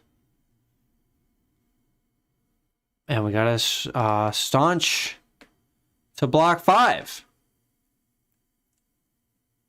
Steven's considering the Snapdragons, which tells me that it's definitely an attack action, probably an exude in the arsenal there. I think maybe a little bit of information gains here are given away if you want to read into that. Andrew just coming in with a Winter's Wail for 4. Pitching an ice. Leaving 1 card in the hand, so he'll put that one in the arsenal to activate his seeds on the next turn.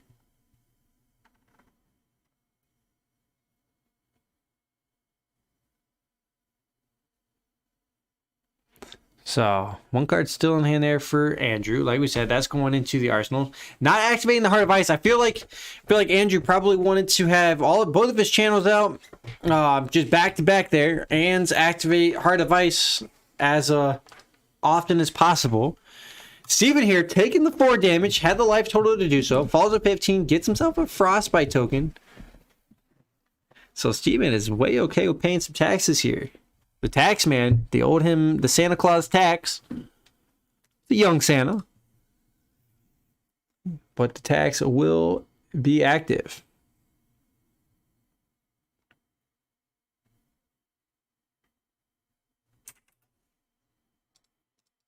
So, most expensive Kadashi in the world, according to Steven, coming in for 2 resources.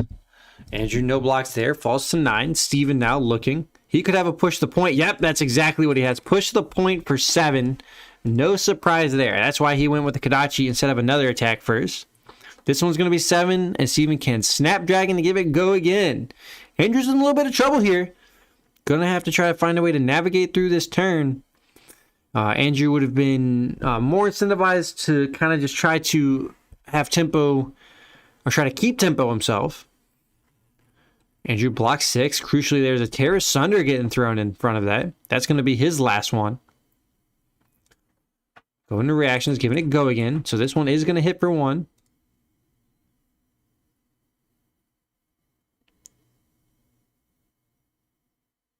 Andrew, not very happy with the Snapdragon Scalers. I agree. That's going to give refresh Steven's action point there. I think Andrew thought that maybe he could continue on. Oh, Steven's pitching a Sigil. Hello. The leg tap for 4. Go again. Oh, man. That's a hard one to do. But when you have 7 life to the advantage, I think it's more than reasonable sometimes. Especially just to keep the pressure up. It does have go again, so we'll see if there is an exude confidence in Steven's arsenal. In Steven's arsenal, we're going to see. Andrew pays 2. Blocks for 3. Takes 1. Falls to 7. Andrew does. Now, Steven, we'll see if he is going to fire this. 1 card in hand to work with. Steven just passes the turn. Puts that Sigil up near the top. He's going to want to see that again if he ever gets back down to it. He's going to want to see that first. So I like the stacking there. So we'll go into Andrew's turn. 1 card in hand, 1 in arsenal. This is what Oldham is okay with, though. They're okay with just pitching an ice. Oh, no, he had a Sigil for 3. Up to 10.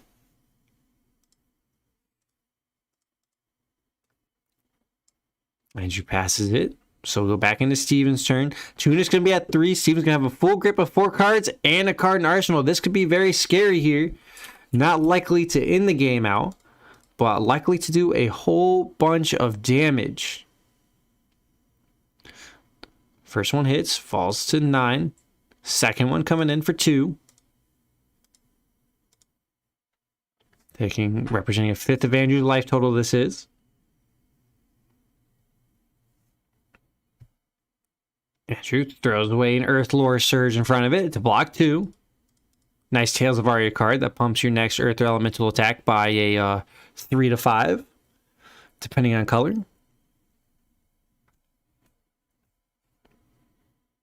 Steven here now, deciding how he wants to get about this. Wants to try to keep ripping cards away. Needs to find some 4 or 5 powered attacks. If we can string together another 2 of them.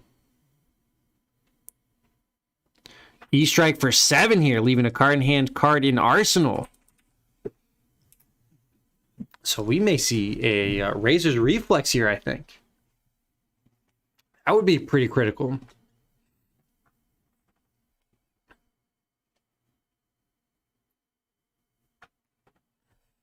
Andrew pitches a blue to activate Crown and likely the shield.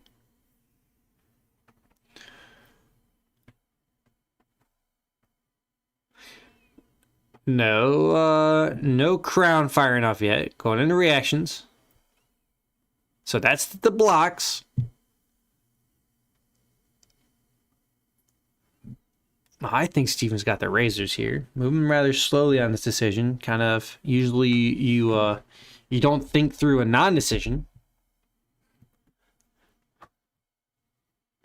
No reactions from Steven.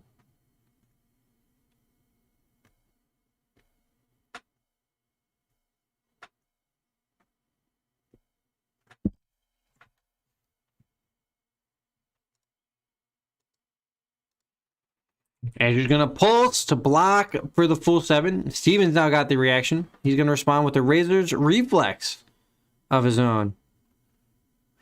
And unfortunately, as we were watching this game, the Bengals did lose by a field goal. What a shame. Razor's Reflex does give this go again. And +3. So Andrew will sigil in response there. Stay at 9. But this E-Strike does have go again. And he will go to put the cards in the graveyard and just pass the turn. So, Andrew didn't take any damage that turn. Arsenal's a card and passes. Or actually, went to 9, so excuse me on that one. Steven here, going to have the 4 grip and the 1 in Arsenal. It makes me super believe that this is a defense reaction. I thought for a second it might be an Exude Confidence, but the fact that Steven hasn't thrown it out there kind of indicates otherwise. Andrew's now going to Crown of Seeds. Block out this first Kodachi. He's got a 4 grip hand still.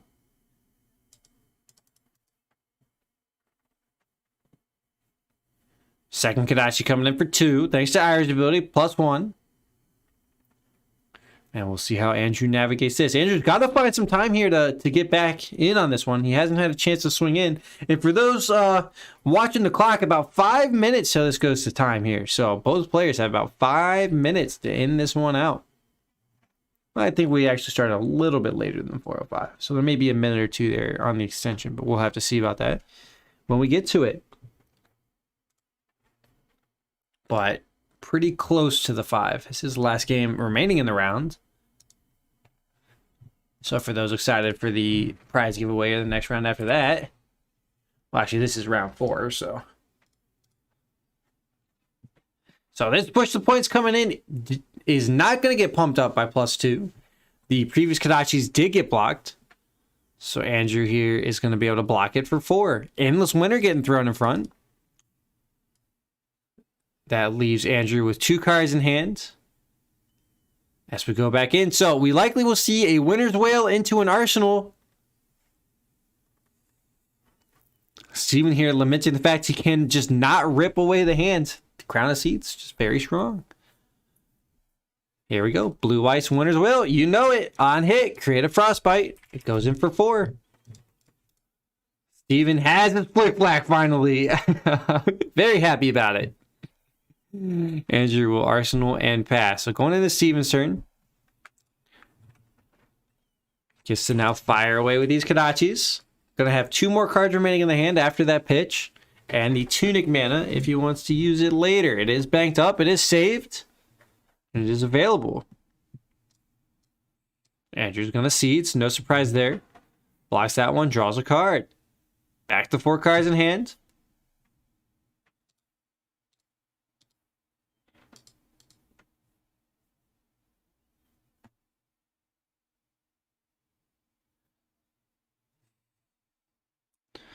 Steven, considering his strategies, talking out loud a little bit, but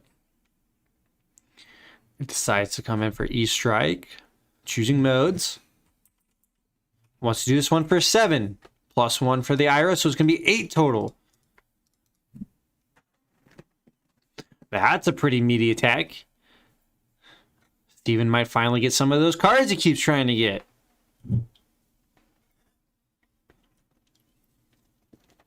Andrew's calling out Razor's Reflex. 2 floating, 0 cards in hand. So Steven does have a Razor's Reflex. He can give this Easter egg go again. We know this card's been in the arsenal for a long time. I don't know if Steven's the type of player to sit on a Razor's Reflex for that long. But we are going to find out. That's what Andrew thinks. He's calling Razor's Reflex. So we will see. If you guys like what you're seeing, I know this is a long one. I know you're buckled in for this one. Hit that like and subscribe button and come join us on the Discord. Check the link below. In order to do so, we'd love to have you play testing games, hanging out, or coming to some of our events. For those that don't already do so. So Andrew blocking for 4, goes to reactions. Has a sink below to make the 8. Opting not to sink. Hold on, actually. Decisioning on that. Sinking, actually. It wins below. Draws a card, Andrew does. Still 2 cards in hand. 8 on 8. No reactions there. Stevens. Yeah, it's definitely not a Razor Reflex. He's not the, Stevens not the type of player to leave something that long in there. That makes me definitely believe. Well, he did play a defense reaction out of hand. So now I'm kind of confused what it might be. Winter's Whale coming in here for 4 with the ice effect. No surprise there. Steven says he's going to use his resource called Life, take 4 and get a Frostbite. Arsenal and pass. So not a defense reaction in Arsenal there from Steven. So I'm just flip-flopping on what that is. Back and forth. Steven here. Pays for 2 to come in with a Kadachi for 1. We know the push to points are already gone. So Andrew doesn't have to worry about that anymore.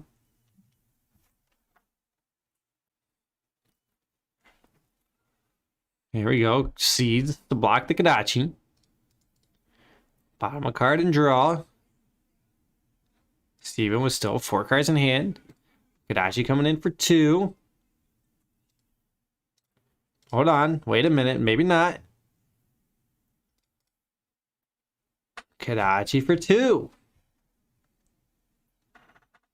3 in hand, 1 in Arsenal still for Steven. That card has been in Arsenal for just about all of this game.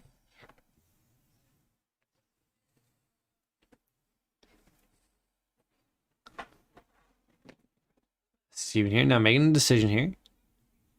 Likely will block with 1 card out of the hand. Blocks 2 of it with the new Tales of Aria tome. It is an Earth one, requires a card in your arsenal to function. Just about a dead card when you're behind. And almost a dead card in this deck. I mean, this deck's incentivized to Arsenal card, but most often than not, they pop it with the crown. Pop the card out of Arsenal with the crown. So Steven's letting Andrew know he could just take 6 because there's nothing in the Arsenal. It's no sweat. It's no sweat. Just take it. So we are 1 minute away from time here, fellas, and we will call it there for those wondering. We were talking a little bit about football prior to the game, so I think we're likely to see a draw here. I'll wait till the clock turns and let these players know. We ended up grinding it out. Andrew full blocks it. Steven sigils up to 14. And passes away. So, very close on the time. Steven draws up 3 cards. Still has a card not. So I really want to see what that card is after this is done. I'm going to make Steven show us. Because I know and you know. Andrew coming in here. Winner's Whale. Steven sinks below out of the hand. It's not even out of the arsenal. It's out of the hand. Which I have still waiting on seeing this arsenal card. All right. And Andrew passes it up to Steven. Tuna counter goes up. Oh, clock hit. So let me call time here, fellas. I'll be ready.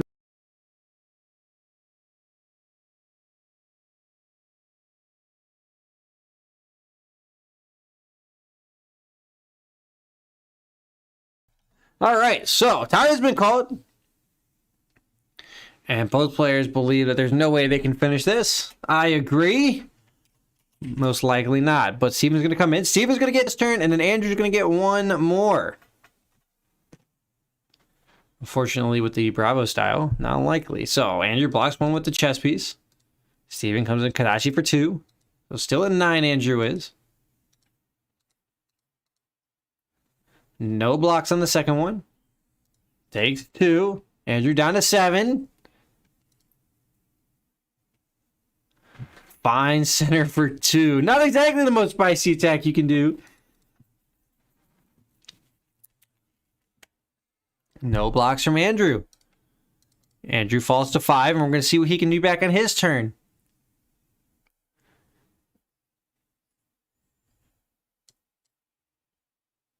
So, Andrew gets to go.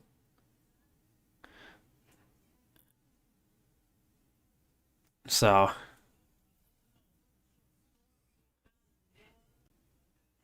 it looks like that's 8 damage. Oak and old. It was the fuse, so it's 9 dominate actually. Not going to be enough to take it.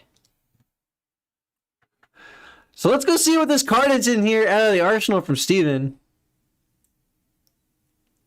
I guess technically there was a no, because the max Andrew could get here was 13 with a pommel, with a red pommel with +4.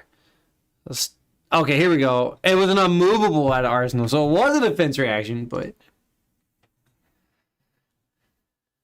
Steven full blocks at arsenal past, and we ended in a draw. So draw wraps up round number 4 here. What a shame. It was a good back and forth, though. It was a good back and forth. But that wraps up round 4 coverage. That means round 5 is coming super quick, so don't go anywhere. Yeah, Jamal, you called it. It was the red immovable right before it popped up. So we ended up seeing it at the end. What a shame. But, all right, guys. Let me go get round 5 ready for us, and we'll come back super soon.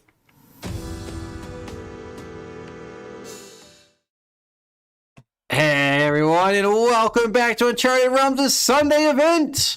It's Out of the Box Gaming's Armory Blitz, and I'm Brent, alongside streamer to be named, excited to bring you round 5 coverage. We've got George and Steven, but before we get into them, a little bit about Out of the Box Gaming. Out of the Box Gaming is a store local to Thomasville, North Carolina. They have draft and sealed in store as well as a marketplace for trading card singles. So if you're trying to get a new skirmish deck or prepping for nationals, check out of the Box Gaming in person or outoftheboxgaming.com. So George and Steven here, we've seen this matchup before. We saw it on Friday. We're going to see it yet again. Both of our Costa Rica players, 2 out of the 3 of them, dueling it out yet again. They're both racing. All 3 of them are racing for the gold cold foil. So these 3 points definitely add up and start to matter as they fight for bragging rights and XP. So we're gonna see who takes it for the day. So Steven is our turn 1 player. Jorge is our tempo. Steven's coming in Kadachi. So first one gets in, 19 to 20. Second one gets blocked up. And Steven's like, spin those cards. He wants to drain his opponent out. Comes in with a leg tap for 4 go again.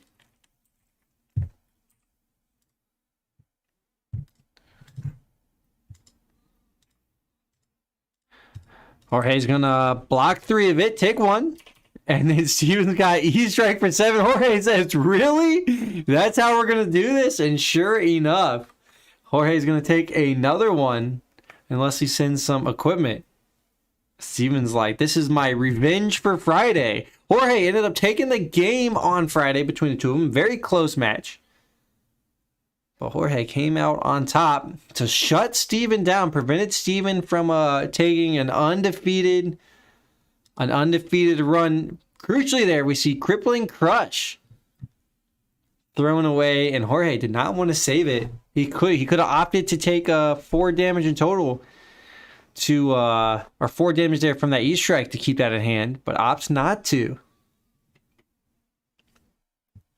So Jorge there, two life to the deficit going into his turn, tempo turn, gets to start with the Zealous Belting. Now Zealous Belting's a little bit rough into Flick Flack, which is exactly what Steven has. When Bravo goes wide, it allows Steven to block very efficiently. Hammer coming in for 6. Steven could spend 1 card out of hands. And an equipment piece. As long as that card has combo, he can block for 6 total. Yep. Throws a Crane Dance in front there. Block 6. Both these players moving quick. We got quick, fast action coming at you. Go back into Steven's turn. 3 cards in hand to work with. Tunic at 2 counters. Oh, no, excuse me. 2 cards in hand to work with on his turn. Not 3. It was a Flick Flack and a Crane Dance out of the hand. So he has 1 there. And that 1 out of the hand is going to be a Pounding Gale for 5. So 1 Kodachi in. 2nd Kodachi blocked. Pounding Gale blocked up for 6. Goes in Jorge's turn. 2 cards in hand. A huge difference from our previous turn. This Guardian wants to get there quick, fast, and in a hurry. Jorge swinging for 4. Did not make a new Seismic Surge. Keeps the card in hand. Steven will block 3 of it. That's a yellow Flick Flack. Takes 1. Falls to 19. Jorge will arsenal a card and pass the turn. So crucially here, difference between Bravo players that we've seen today is Iron Rot Legs for Jorge. No Mage Master Boots, which means no Tome of Fandals in the deck. Jorge likes the full string of pummels instead. So Steven, Kodachi for 1. Jorge takes him. Steven's just going to try to chip him away. Jorge's looking for dominated attacks to get around these defense reactions. He's going to try to keep Steven from arsenaling cards. And being able to come in with 2 defense reactions out of the hand. Well, excuse me, a defense reaction out of hand, defense reaction out of arsenal. After Jorge dominates an attack. So Steven coming in now with a leg tap for 5. It does have go again thanks to its own ability. We got 1 resource floating and 1 card in hand with the Tunic active though. So Steven could still represent a lot of damage. Wouldn't it be crazy if that last card in hand was a Command and Conquer? That would be pretty spicy. Jorge thinks this is pretty rough. Steven is holding true to his word about trying to come back and get revenge. Jorge's not going to block it. Take 5. Falls to 11. This ninja is in the limelight. They push the point. Coming in for 6. Steven's at Fluster Fist, but that's definitely a push the point. He pitched the Fluster Fist. Thanks to leg tap hitting, push the point comes in for 6. No Ira Pump on this one, but still a pretty solid string of turns. So 11 damage total on this one. Had Steven wanted to use the Tunic, he could have come in with another Kodachi prior to this. But Steven opting to keep his banked resources and go for a guaranteed push the point pump up when his leg tap hit. To just make it an 11 damage turn versus 12. So great options or ideas there from Steven.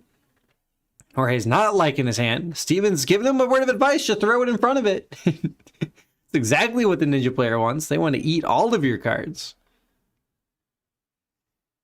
But Jorge might or might not take the bait. He's got equipment to work with. He does have 5 block available on equipment. Or 6 block actually on equipment if he throws all of it in front of this. And keeps his hand. But Jorge's going to take 6. Falls to 5. Holy crap. 19 to 5 is our ball game. Mask is going to active. Steven does draw the card. And he's going to arsenal the card and pass the turn. Oh boy. Wow. I think Steven there was maybe lamenting the fact that he did not have go again there and want to cast that card, but he'll have it for later. Sometimes you'll see the ninja player take the risk, pop the Snapdragons on the mass draw on the hope that they find a card that they want to go off on. But a good response here from Jorge. It's Command and Conquer for 6, which definitely tells me there's a pummel in hand. Otherwise, Jorge would have thrown some out there to block. 3 cards in hand for him.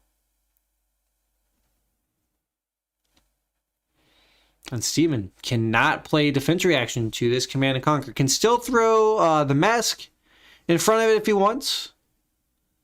But really, he's probably just going to throw 2 attacks for 6 damage and move on. No, take 6. Go into reactions. And like we said, the pummel. It's a yellow, so pumps it up to 9. That'll send Steven down to 10 and force Steven to discard a card. I think he saw it. We have a question on table 4. Okay. Kenneth, let me know what's if you can type it out, I might be able to give you an answer straight up. If it's something that requires a little bit more nuance, I can dip in there real quick.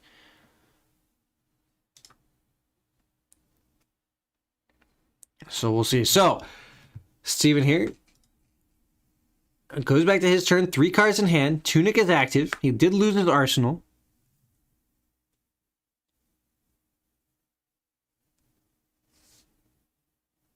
So Kodachi for 1, 2 in hand.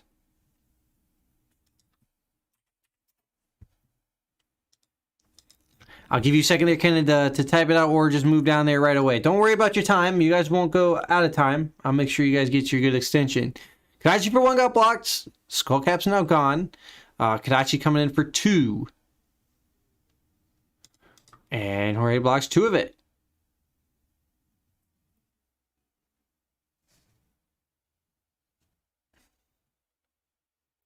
Does using a new action point break the chain?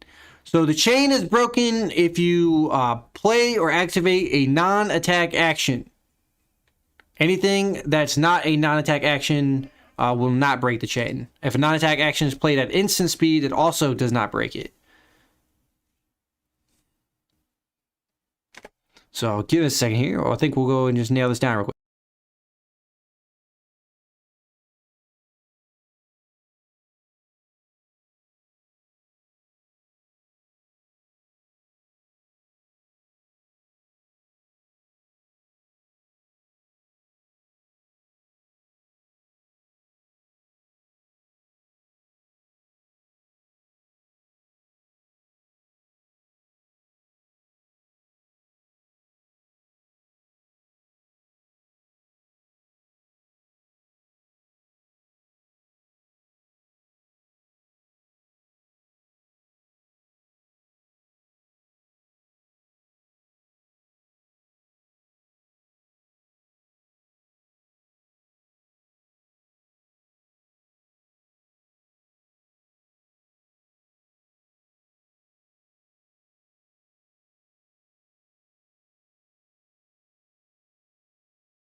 All right, back into game 1. We got it figured out. We were able to help him there. But we're coming into Jorge going with a dominated attack here.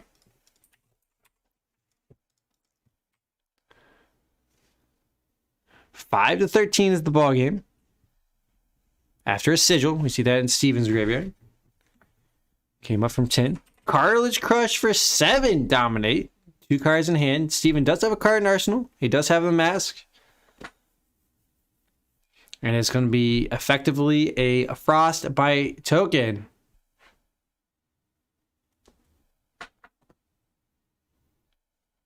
Shadowy, that's correct. Non-combat actions do break the chain unless they are at instant speed or a activated ability that is an instant. You got it. Steven's now considering a pummel here. This could potentially come up to 11 on the Cartilage Crush.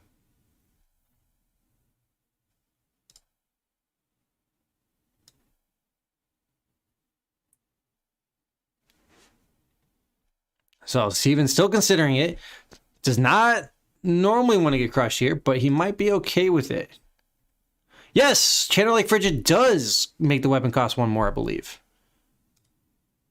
I can double look that one up. But I believe Channel Lake Frigid says activated abilities and card, or just says actions. Hold on, let me look it up completely.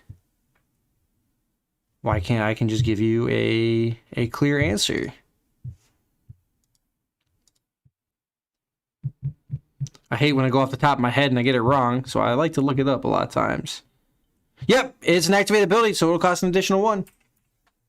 You got it. So Pummel coming in here for 9. Not a red one, it's a blue one. Steven here did block 1 card there from the hand, but does have an immovable out of arsenal. Steven's not happy because he destroyed his mask for nothing, but he did cover the red Pummel. So Jorge agrees that he did have to play around it.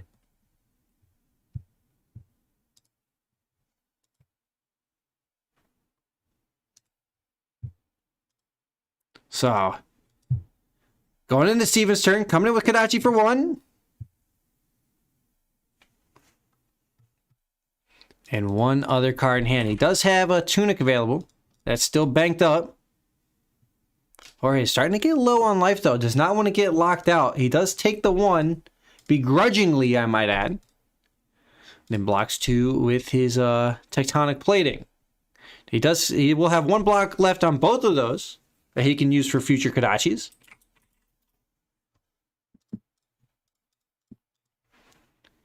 And Steven, flying kick at Chain Link 3 or higher. So it's going to be +2 coming in for 7.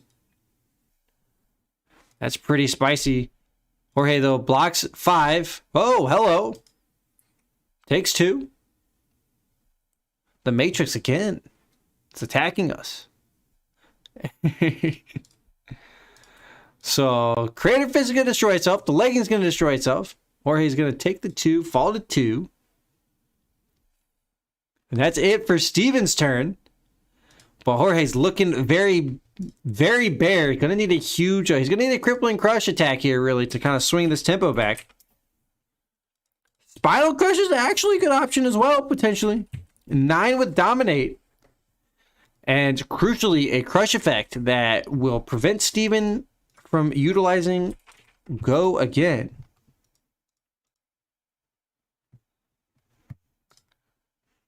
So, Steven getting a clarification there on the Spinal Crush.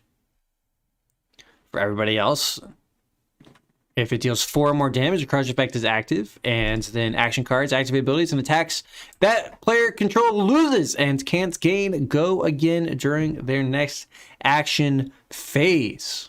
Pretty debilitating against Ira. They love those wide turns. They love those wide attacks. Shadowy, how are you doing? Where did you come from? Where did you go? Where did you come from? Cotton Eye Joe. All right. I'm going crazy here. Steven blocks for 3. He's going to go into reactions. Doesn't have anything on the reactions. Can't because it's dominated. Steven's going to take 6. Fall to 7. It has no Go Again. How are you doing there, Shadowy? I know how Oscar and Kenneth are doing. Command and Conquer for 6 coming in for Steven. So, you know what? If you only get 1 action, that's a pretty good action to use. Or to do. Command and Conquer for 6. Technically has 1 floating as well, but Steven definitely doesn't have anything to do with that one. Something there to keep in mind.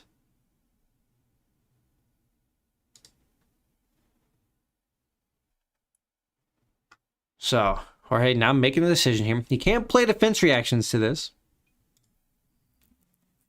But he is at 2 life, so likely to see 2 cards here. The crush effects from the... crush effects playing pretty big here because Jorge likely would have been cleaned out on a Kodachi string. So, Jorge's equipment is now all gone. Tectonic Plating did his last bit of blocking. As Jorge does manage to block 6, and we'll get to go to his turn with 2 cards in hand. Which is likely just to be a 6-power. No, he's going to Arsenal. I thought he might come in with a 6-powered hammer attack. But alas, wants to Arsenal the card. That's okay. Set up for a future turn. If he gets the chance to come back in with a good hand, Jorge can take it at 7 life. But Jorge's sitting at 1 now. Didn't block there. Is now in the control aspect. Push a point for 7 is going to be 3 cards out of hand here. And then Steven's still got 3 cards to work with. This will likely end it. This will likely end it here. If you like what you're seeing, hit that like button. Let us know you're having a good time. Jorge's blocks for 8. Steven gets it go again. And Exude Confidence for 4 will do it. And Steven, chill. He pumps it. He just keeps pumping it. He already had it, but he has to establish his dominance. Remember, this was for bragging rights. These players, they both play in person together all the time as well. So, both from Costa Rica, both fighting for the gold cold foil. So, these matches do matter for them. Steven gets revenge for Friday.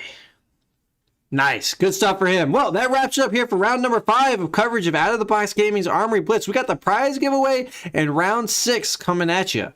So don't go anywhere. They'll come at you soon. It should be a good time.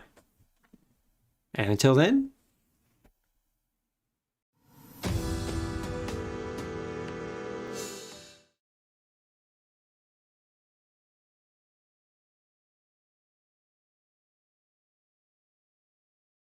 hey everybody!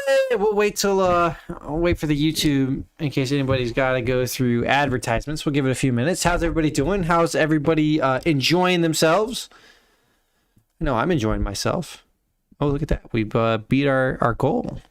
Yeah, I was trying to reset. Hot diggity! Oh, you're trying to reset the yeah. Ooh, frigid. Yeah, it talks about like frigid. Frigid's pretty good. Facts. I agree with that. That's okay. Actually, we're pretty close to being a community server on Discord. Something to look forward to. Yeah, we're very close. Yeah. Hopefully everybody can come out with some pretty cool Discord stuff off of that as well. So yeah, I'm interested to see what the event feature looks like. Yeah, it'll be pretty neat. It'll be pretty neat. We're very close to that. It should be within the next month or two. Yeah. Hopefully. So anyways, how's everybody doing? Is everybody here? Does everybody see their name? Briarball just failed me. Oh no. Yeah. Oh no. Say it ain't so. I'd love to see more of the Briar games. Yeah, Briar's Are we gonna get Briar on table 1 here again? Hopefully. Maybe. I hope. How many dice we doing? Everybody's hitting it your way. I think everybody's here. So yeah, go and roll it. Hit that like button if you're here. Let us know. 7 times. Another 7. This is 3 7s in a row. It's like it's the average dice outcome or something. What? What? Math. That can't be so. Don't hit him with math. 1. Oh boy. Okay. 2. 3. 3. 4. 5. 6. And lucky 7. Oh, Andrew! Finally, it's about time. Get in there. Oscar's making his way up. What do you want to do? We got 10 people. You want to throw out 2 more promos again? I guess we can. You want to do that? Throw them off to the. That way we don't have anybody left out. Yeah. And get Kenan and Jamal some promos. Yeah. Guess It may not be from this month, but we'll get you some. It'll be some older ones probably. We'll something we got sitting in the binders. I guess no shipping bonus on Nothing on screen. Oh, nothing on screen. Are you sure there, Jamal? I see it on my screen.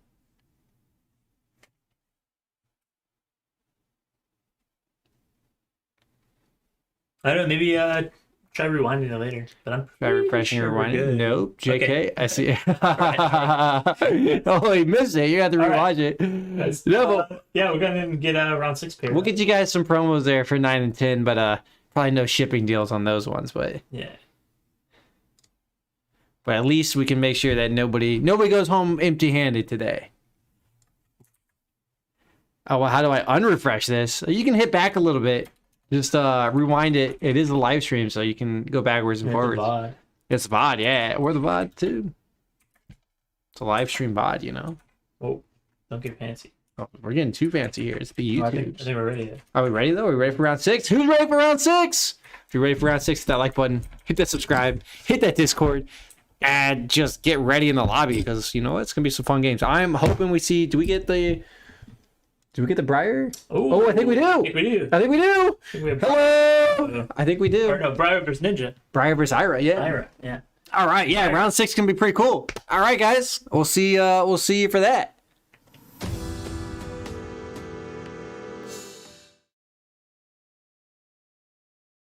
Hey everyone, and welcome back to Uncharted Realms' Sunday event.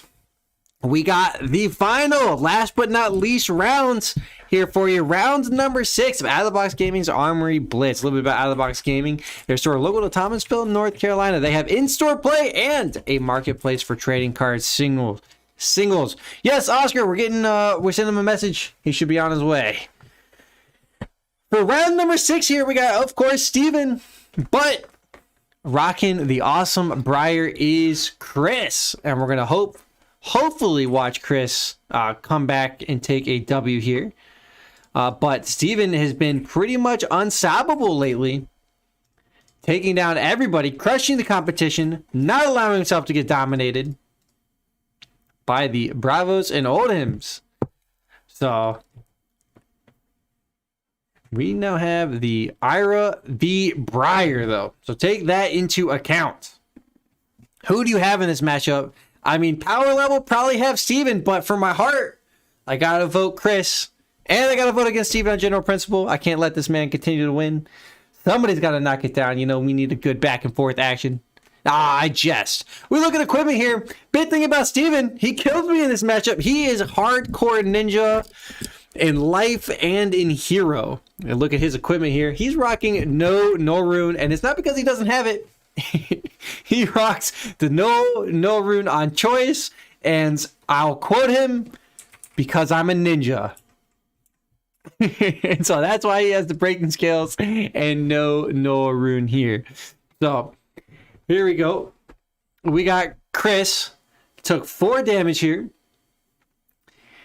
And on Steven's turn 1, Chris will be our tempo player, and he's going to start his turn out with a ball lightning. We do see a counter on the chest piece and the arms there for Chris, so those have been attritioned.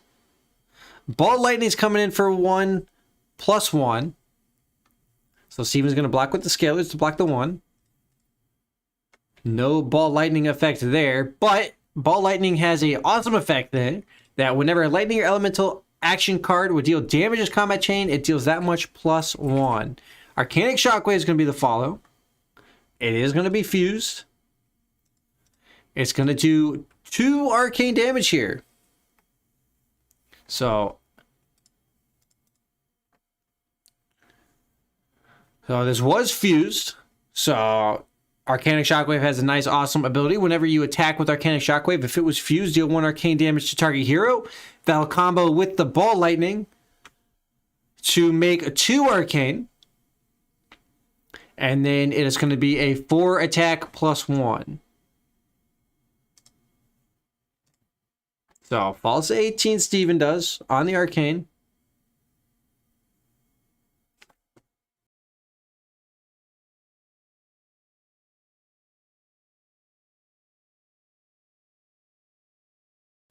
Alrighty, and there we go. So 18 and 16 off the arcane. Arcanic Shockwave coming in. I think we may see Chris fire off the Snapdragon, skip this go again to come in with... Oh no, the Thorn's not going to be active, so excuse me. We won't see Chris do that. We'll likely see him arsenal a card and pass. So Chris should have an embodiment here. And I think he's forgotten it. Steven will red Flick Flack to block it. Chris will then give it go again.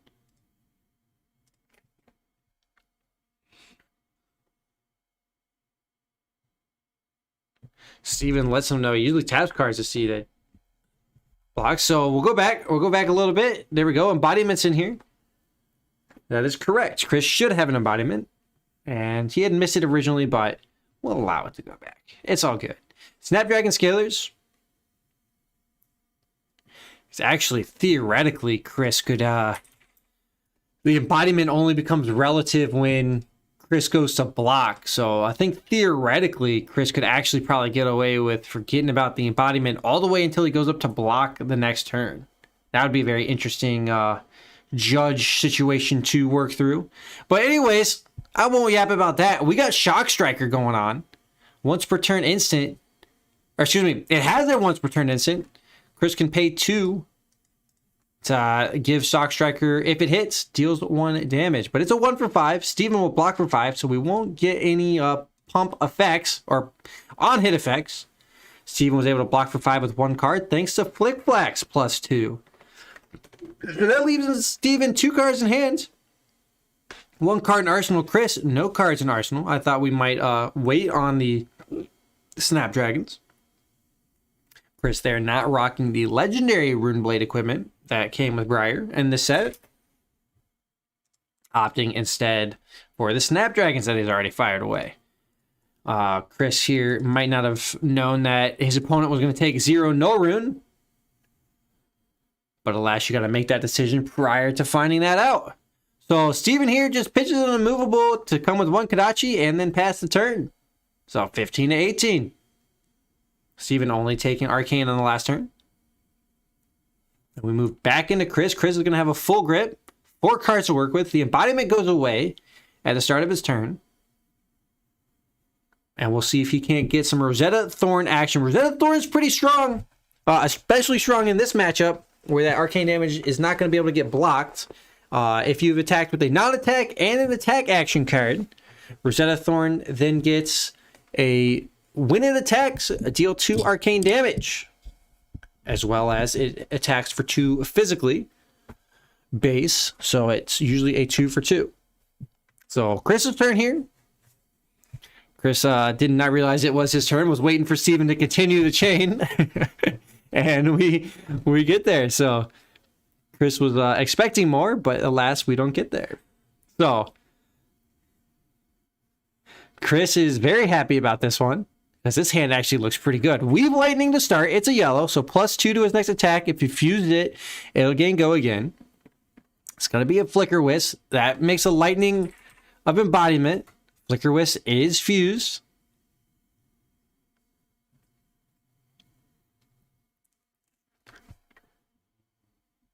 So Flicker Wisp will be fused, so this will do 2 arcane damage to Steven because he has no arcane barrier.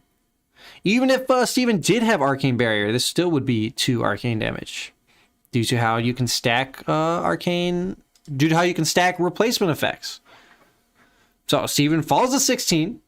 If you'd like to know more about that replacement effects and how they interact, there is the new Reprise article out for Tales of Aria, or you could come ask some questions on the Judge Hub, or just ask me here in chat, as I will let you know. So the Arcanic Shockwave coming in, it is fused. All of this is free. Welcome to Lightning Briar. It's getting pumped up by 2. It is a blue one, but it's going to be 4 physical and 2 arcane here. Steven will take the 2 arcane, fall to 14. And Briar should have just created an Earth token here. Steven will block for 2, take 2, so we'll get 2 embodiments of Earth taken, and Steven will fall to 12. Chris will also be able to arsenal this Electrify.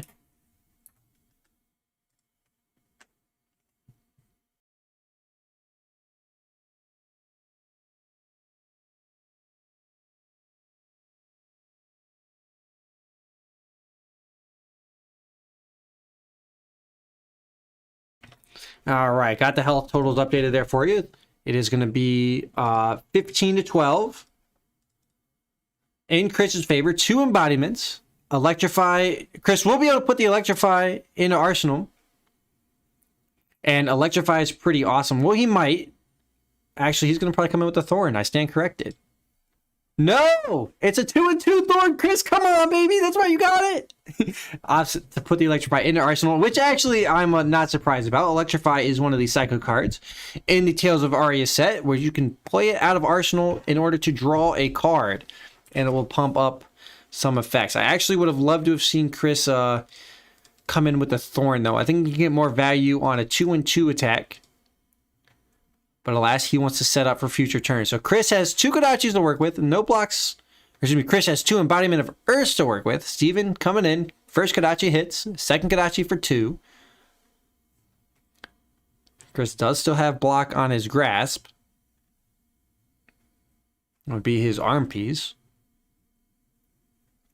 I love the thorn though, because you could just say 2 and 2. Chris, no blocks on the second Hitachi, which means this mask is active right here. 4 go again. Now Chris can block this with 1 card out of hand, thanks to the double embodiments.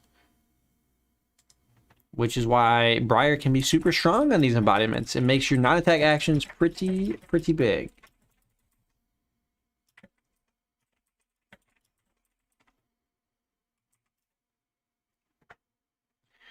Chris blocking with 1 non-attack action card means he's going to be pumped up by 2. It starts with 2 base. Blocks for 4. Steven will miss the mask. Trigger, be very sad about it. But will continue his turn. Spins 2 with a flying kick for 7, though. That's a pretty good attack.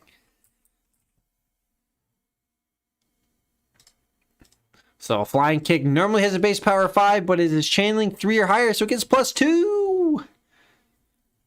So coming in for 7. We know Chris has the electrify in there. Ooh, Chris wants to take 7. Holy smokes. Chris is stacking up a big turn here. 3 cards in hand, 1 in arsenal. Falls to 5. Chris says, wait until you see this turn. Wow, that's pretty wild with 2 embodiments. Or it's possible. So Lightning Briar does fall into the negative side that he may not have any more block in his hand. If he's staring at Ball Lightnings or Amulets, Ball Lightning's all blocked for 0. Amulet blocks for nothing. And he just might not have blocks. We'll see. We know he's got the Electrify, though. And likely he just wanted to stack up the turn.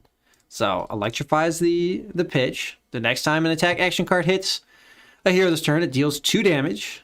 It was played from Arsenal, so Chris did draw. Chris did not like the draw, though. I will say that. He did not have the embodiments. The embodiments did go away. Keep that in mind.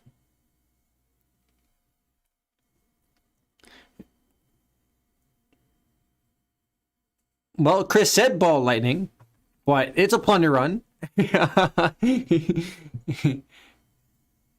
Shockwave Red, revealing Ball Lightning. So you're looking at Ball Lightning, actually said Plunder Run. That's okay. So, Chris, with a whole bunch of on-hit effects. So, 1 arcane damage coming through against Steven. So, on hit, Chris will get 2 extra damage and gets a draw card. And it is only 4 damage coming in. So, 1 arcane damage can be unblockable here by Steven. Auto 11.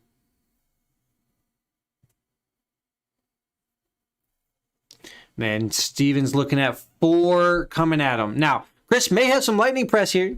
Actually, I believe that costs 1. And he should have, I believe that's either a yellow or a blue. I can't quite tell. She might have some floating. So we'll see here. Steven definitely doesn't want to take this hit, most likely. If he can block for 4. Yeah, so blocks 5 total.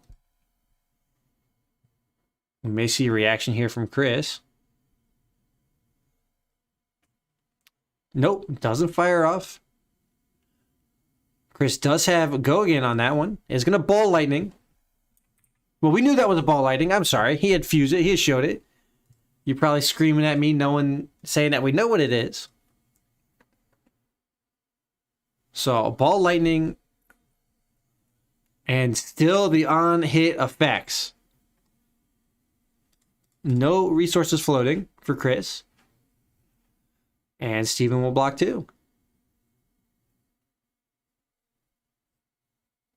I guess he does have a resource floating. Hold on. He does have Iron Aether Weave if he wants to send it. I don't think he does. That's not exactly the best value for just 2 and 2.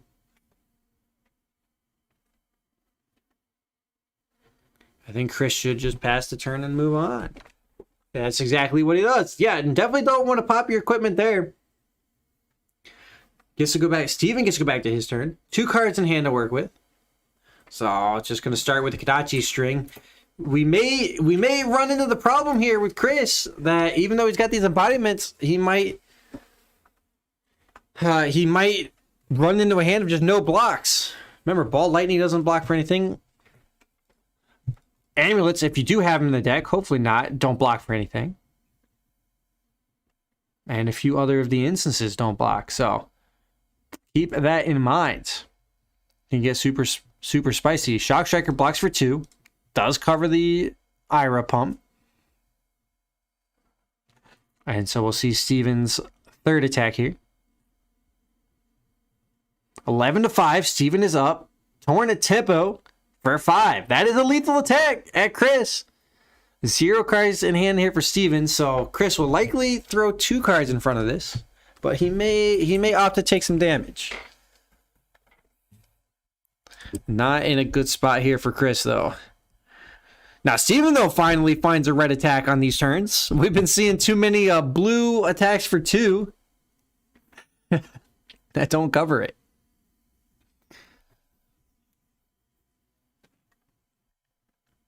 Chris blocks 3 with Weave Lightning. Pumped up thanks to the embodiment. Chris will take 2, fall to 3. Steven gets go again, but nothing to do with it. So we'll end his turn there and draw back up to 4. Chris gets to go with 2 cards in his hands. And a lot of work to do. He's got to find 8 damage to even this game out. 11 damage to win it. Against a very deadly Ira player. It's not looking good for Chris, is it there, fellas? Rites of Lightning, though, it's a great way to start it. If he's got the fusion. Does he have the fusion? No, he does not. Rites of Lightning, he's not going to get the deal 1 arcane damage right now.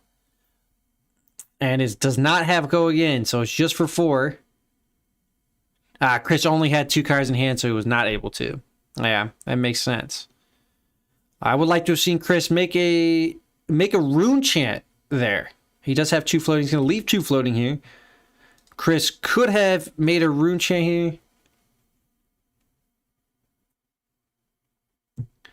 So Chris will make an embodiment. I would have loved to have seen Chris put the 2 resources there into a rune chant from the grab. So Chris, if you're watching this back, remember you do have grasp, and it could get you an arcane damage, which could theoretically give rights potentially go again, right? Or just 1 extra damage. You sent the 2 resources floating away, so just keep that in mind on the future. But so far, so good. Chris is making a good show of it. You gotta remember, Steven's a pretty good player. He's currently fighting for a gold cold foil in Costa Rica. So Steven's turn. Comes in with Kadachi. 3 cards total to work with. And his Tunic is active. He does have a Snapdragon available. Chris is calling Razors. I don't think he can afford to risk it. Or excuse me, I don't think he can afford to account for it. He has to risk it for the biscuit. Steven, Kadachi for 2. I think that's pretty clear now that we don't have a Razors. Chris should be able to block this, no sweat. The problem is that it's going to be in a really tough spot here with the way Briar blocks on cards. You definitely want to try to have the tempo. Once you lose the tempo on Briar, you pretty much just lose it.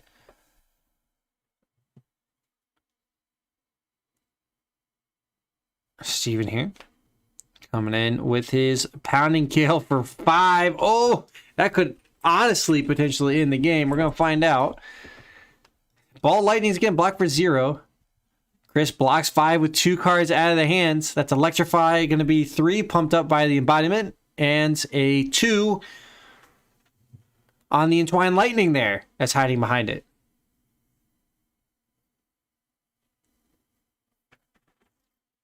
Steven going to give it +1. Because it has combo. So 1 damage goes over. Chris falls to 1. Steven could also give it go again. It's exactly what he does. Double attack reactions it and has an exude confidence for 4, and that will do it.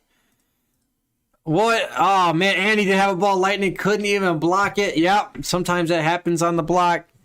Steven making a great case for the IRO. We really wish Chris could have got there. I was hoping for it.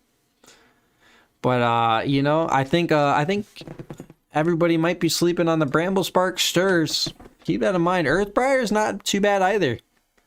Something to think. But Lightning Briar is pretty disgusting sometimes. It's got all these zero cost cards that just come in and hit.